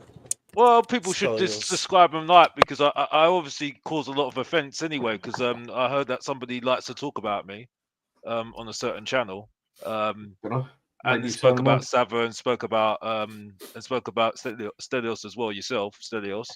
Because we're such bad people. We're such bad people, aren't we? We're ahead of the curve. We're 6 months ahead of the game. Yeah, we're just such bad people. Wrong-uns. We're total wrong-uns, aren't we? Anyway, moving on, because I've done my dues already. But yeah, no, listen, I'm not angry now, because I was expecting us to get beaten by Liverpool. I just didn't think Liverpool... watching Liverpool is just a joy to watch, to be honest with you. We did try to fight back. I think Liverpool just taking a toe off the gas a little bit and let in a couple of goals. And the first goal that we scored, good on Maddison. Kulusevski worked really hard.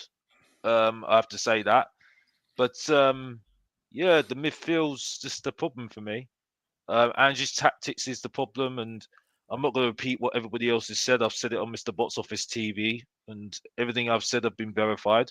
So yeah, there's not really much I can say on this, really. The only thing is that I just think that there are so many better coaches out there that can coach this guy better, coach this team better, and they can adapt better.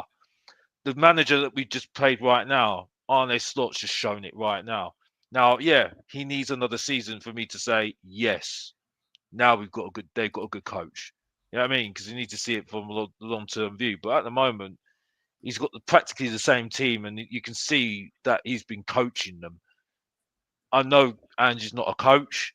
I've been verified by it. I'm not going to tell you my sources, but I've been verified. And you wonder why the coaches that he's using are absolutely useless as well. And I know why. So everything's verified to me. If you put Eddie Howe in charge of it, I'm not saying that we're going to get him because he's not available. I think you get better out of this squad. I think you put Areola in charge of this squad. I think you get a better out of this squad. I think there are so many good coaches out there that will use the youngsters better and get the best out of them. I think it's only the players that are doing the best. And for me at the moment, Jed Spence, he was the only one that can put his head out high because Salah didn't make a fool out of him. I thought he looked good. I thought Archie Gray looked a little bit good. I think he still needs to go on loan. Bergvall needs to go on loan because he was going to get sent off. Solanke, meh. Son, oh my gosh. But I'm not going to start calling him names under the sun. But my gosh, how the best has fallen. Alex, what do you make of Son? Give us a... No, the best has fallen. No, please, go ahead. How the best has fallen. Yeah? Don't even get me started on Johnson and that. Sorry. Midfielders, Basuma, Sarr looked good a little bit early part of the first half, but when the goals went in, then we went back to type, and we knew exactly what was going on. That's why I wanted Højbjerg back in my midfield, and look who's right again. Poor. I mean, there's not much to say, and I'm sorry, I don't want to hear the injuries. When I'm hearing injuries, I'm not hearing injuries because we were told that we've got a better squad than last season without Højbjerg, without the Argentinian Tom Carroll, Lo Celso. Yeah, I'm sorry, I don't want to hear about injuries with this squad because we were told we had a good squad. We told you it wasn't a great squad because when we got to rely on the youngsters, Andrew was not going to be able to do anything about it. And look what's happened. And this is not going to get any better because the fixture list is going to continue. It's going to continue into January. It's going to continue into February. And you think we're going to start winning trophies with this? And it ain't going to get any better if you're going to keep on playing it. I've just saw a little bit of a statement from Ange. He ain't changing. Nope. So it's only going to get worse. I don't know why you're complaining, Alex. I thought he told us what he was going to do. Maz, I'm only joking, Maz, man. I'm all for it, bro. Maz, bro, me and you are on the same wavelength, bro. You just say it better than me. Yeah, I just say it in my own way. I just rap about it, like my boy. You know what I mean? I rap about it, which is where I'm going with my content. I've got to be honest, because I should be more a rhymer than a Alex speaker. has given up on Spurs, so he's become a hip hop channel. I love it. That's all I've got to say. You know what I mean? But do I look like I'm shouting? I'm not even shouting. I'm not even angry. But I'm terrible. I shouldn't be on streams. But anyway, moving on. You know what I mean? I a fighter. I like to debate. Back to you still. I'm done. Basically, last thing I'll say on it, because I've got to shoot, I've got to finish, got to get up early. We're going to wrap up, Dan, as well. We're going to wrap up. Oh, all right, mate. We're going to wrap up. Just the thing I wanted to say on it was, it's like everything in life, in the world, basically, it adapts. Everything adapts, but it don't adapt to you. You've got to adapt to whatever has adapted. Whether it's football, whether it's the world, whether it's anything, it changes all the time. And you have to adapt to that. It don't adapt to you. You know, time waits for no man, whatever way you want to put it. If you can put some of the best managers out there, it's because they have always consistently adapted to how football adapts. If you don't adapt, you're going to get nowhere fast because things won't change for you. You have to make things change for yourself. Totally agree, Dan. I totally agree about the adapting. David, you're in the back. I'll bring you in quickly, but we're about to wrap up. So you can have I'll let you have the last say before we wrap up. You're going to get a minute or two, then we're going to cut it off. But Dietrich, anything you want to say before we wrap up? I'll come to you last, David, then you can finish off the show. Nothing much. Just as always, I hope Ange gets sacked, and this fan base is an utter disgrace. That's it. As always, Dietrich's being very articulate with his thoughts, and because if I say more, I swear I'm gonna get your channel banned. So yeah, don't say more. Don't do it. No, listen. Always big up Dietrich. Dietrich. He was here from day one, like literally day one. Dietrich. So and Scott, they were like original OGs. Scott, what's your final thinking? I mean, look, we've got a little Christmas break, and then Jesus Christ, man, we've got Nottingham Forest away, and they must be licking their lips right now, the form they're in. Yeah, somebody had made a comment to me the other day after one of the shows saying, "Oh, you think if we get a manager that goes for 25 straight draws, that teams are gonna be scared of playing us?" Like, they're not scared of playing us. You think they're scared of playing us now? We say that we're neutral. Every neutral we're their favorite team to watch. We got to be the favorite team of every manager out there. They know they don't have. They got about 5 minutes they have to prepare. They can just show all the videos of all of our last 4 games and say this is exactly what they're going to do. They're not going to change anything. We don't have to adapt to anything because we know everything that they're going to do. The easiest team to play against. And like I said, the same thing as what I came and said. If fans aren't willing to call out Ange after everything we've seen, then I don't think they're going to change. Fans aren't willing to call out Levy because we have a result against the worst team in the Premier League, potentially one of the worst teams ever in the Premier League with how bad this Southampton team is. They're not going to change. And as much as I dislike Ange, as much as I want Levy out, it's hard not to say that the fans in our club are the biggest problem we have right now. So fans out, Ange out, Levy out, and that's it. But Merry Christmas to everyone. And I hope everybody has a great couple days here with no Spurs to ruin it. Every single person out. Listen, I'm 100% behind that. Maz? I think Scott said it best, so I'll leave it with that. Oh, blimey. Maz has always got loads to say. Box office. All I'm going to say is this. I don't like Levy, but this is not on Levy. This is on the manager.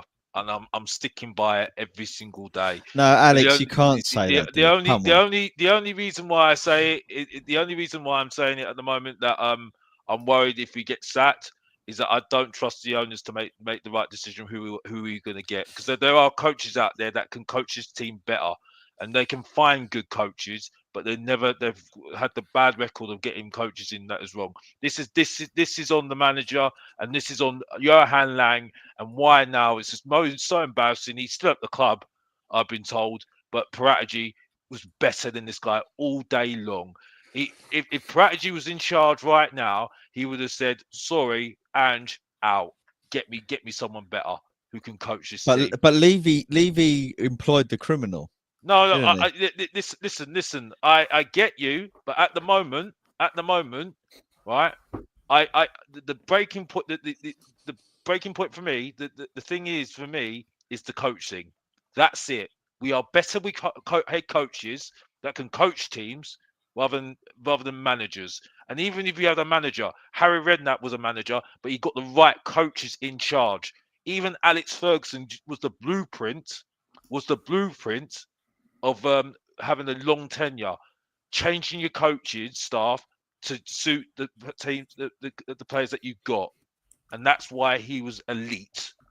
That was it for me, and we've never learned. We think doing it our own way is gonna work. It never does. There's a simple way.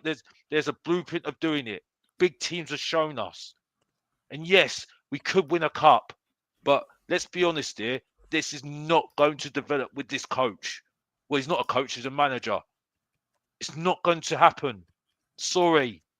Yeah, I know he's getting backed, so it's not on Levy, because they are backing him. They are sticking with him. Because if it was any other manager, if it was Nuno, he's out. And look what he's doing at Nottingham Forest. And that's it. Sorry, truth hurts, coming from Mr. Box Office, the main event, the Professor of Truth and Entertainment, the ratings killer, everyone's nightmare, and everyone's guilty pleasure at the same time. Back to you still, I'm done. If you don't know, get to know, I'm done with this rubbish. Still, can I just add something quickly? Yeah. On that? Yeah. Did you guys hear the comments he said about the transfers going forward? No. He basically said, like, in the next windows, we need to buy experienced players. Oh, yeah, we spoke about that earlier on, yeah. I'm like, well, this guy's a fucking idiot. Yeah, after saying that you either buy experience or you develop it. We're going to develop it, yeah. It's coming. Do you know what? Before I go to David, I had this dream a few days ago, right? No word of a lie. We got to the Carabao Cup final, and leading up to the final, Levy sacked Ange and brought in Mourinho for the final. And we lost.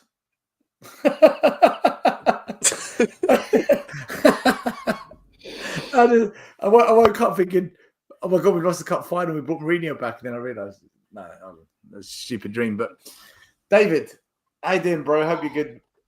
Listen, you can speak about whatever you want. I mean, we've talked about tactics. We've talked about players. We've talked about Ange. We've talked about the board. We've talked about protests and fans and being mid-table and the horrible stats. And I mean, where are you at with it? Are you sympathetic or are you just completely done with it all?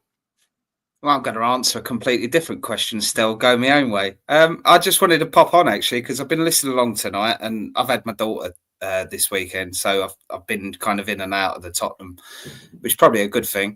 I just wanted to come on and compliment you guys. Actually, I've been listening along, and I think considering we've just shipped 6 goals at home, I don't care about the opposition, how good they are, or how many injuries we got. We let in 6 goals at home in a league game. Okay, I was expecting you to get banned from this channel, basically, for using language that might have been unacceptable for YouTube's community standards. But actually, what I've heard is a very eloquently put debate about what is going wrong with this club. So I can't actually add anything too much on above that. You've all had different takes on it, but the sort of summary's been correct from the sort of the wider audience of you guys put together, the collective, shall I say. So I just wanted to compliment you guys on that. I think you've done a great job nailing great job nailing what's gone on with this, what's going on with this club at the moment, and where we're going wrong. So I can't add anything too much on there. I just wanted to wish you all a great Merry Christmas. Try not to let Spurs get you down too much. I know it's hard because they sort of entice you in. Say they're like that little child snatcher in Chitty Chitty Bang Bang. Come here, children. They pull you in, with a couple of good results, and then boom, net goes over your head, and you're in captive again. So yeah, I just want to say great job all year still, and obviously the rest of the team. Great job tonight, because I think that's a hard one to take. And I wish you all a Merry Christmas and a Happy New Year if I don't speak to you before. And big up to all the people in the chat. I've been chatting along all night. It's been good banter in there tonight. So Merry Christmas to you all. You too, mate. Beautiful. Big up, David. Also want to say thank you to all the super chats tonight. Artist, A User, William Leone, edX, Football Heritage Sava, Boise, Swifty, Spurs Danlist, and also big up Tom81 channel member for 14 months. Big up to you. We are back tomorrow for our last show before we break up. Before it's Christmas. We are going to do a 30,000 subscriber show. We're just going to have a bit of fun with it. Of course, we're going to talk Tottenham, but we're going to just try and make it a bit of a festive one, not too serious. Just have a bit of a laugh for once, because I'm done repeating the same crap every single week. So, I think most people will probably let on everyone onto that show at some point. We'll see how it goes. But yeah, tune in tomorrow 8:30. Make sure you follow Dan Hotspur Hood and David running that channel. Make sure you follow Box Office TV. Make sure you follow Sava as well. Otherwise, people, another week, another shit show. Mid-table mediocrity. But hey, we're in the Carabao Cup. And we're playing Liverpool. Should be fun. I'm sure we'll knock them out. All right. Have a lovely week coming up. And we'll see you tomorrow at 8:30. Merry Christmas. Happy New Year to everyone. So. The first game we look for, Robbie.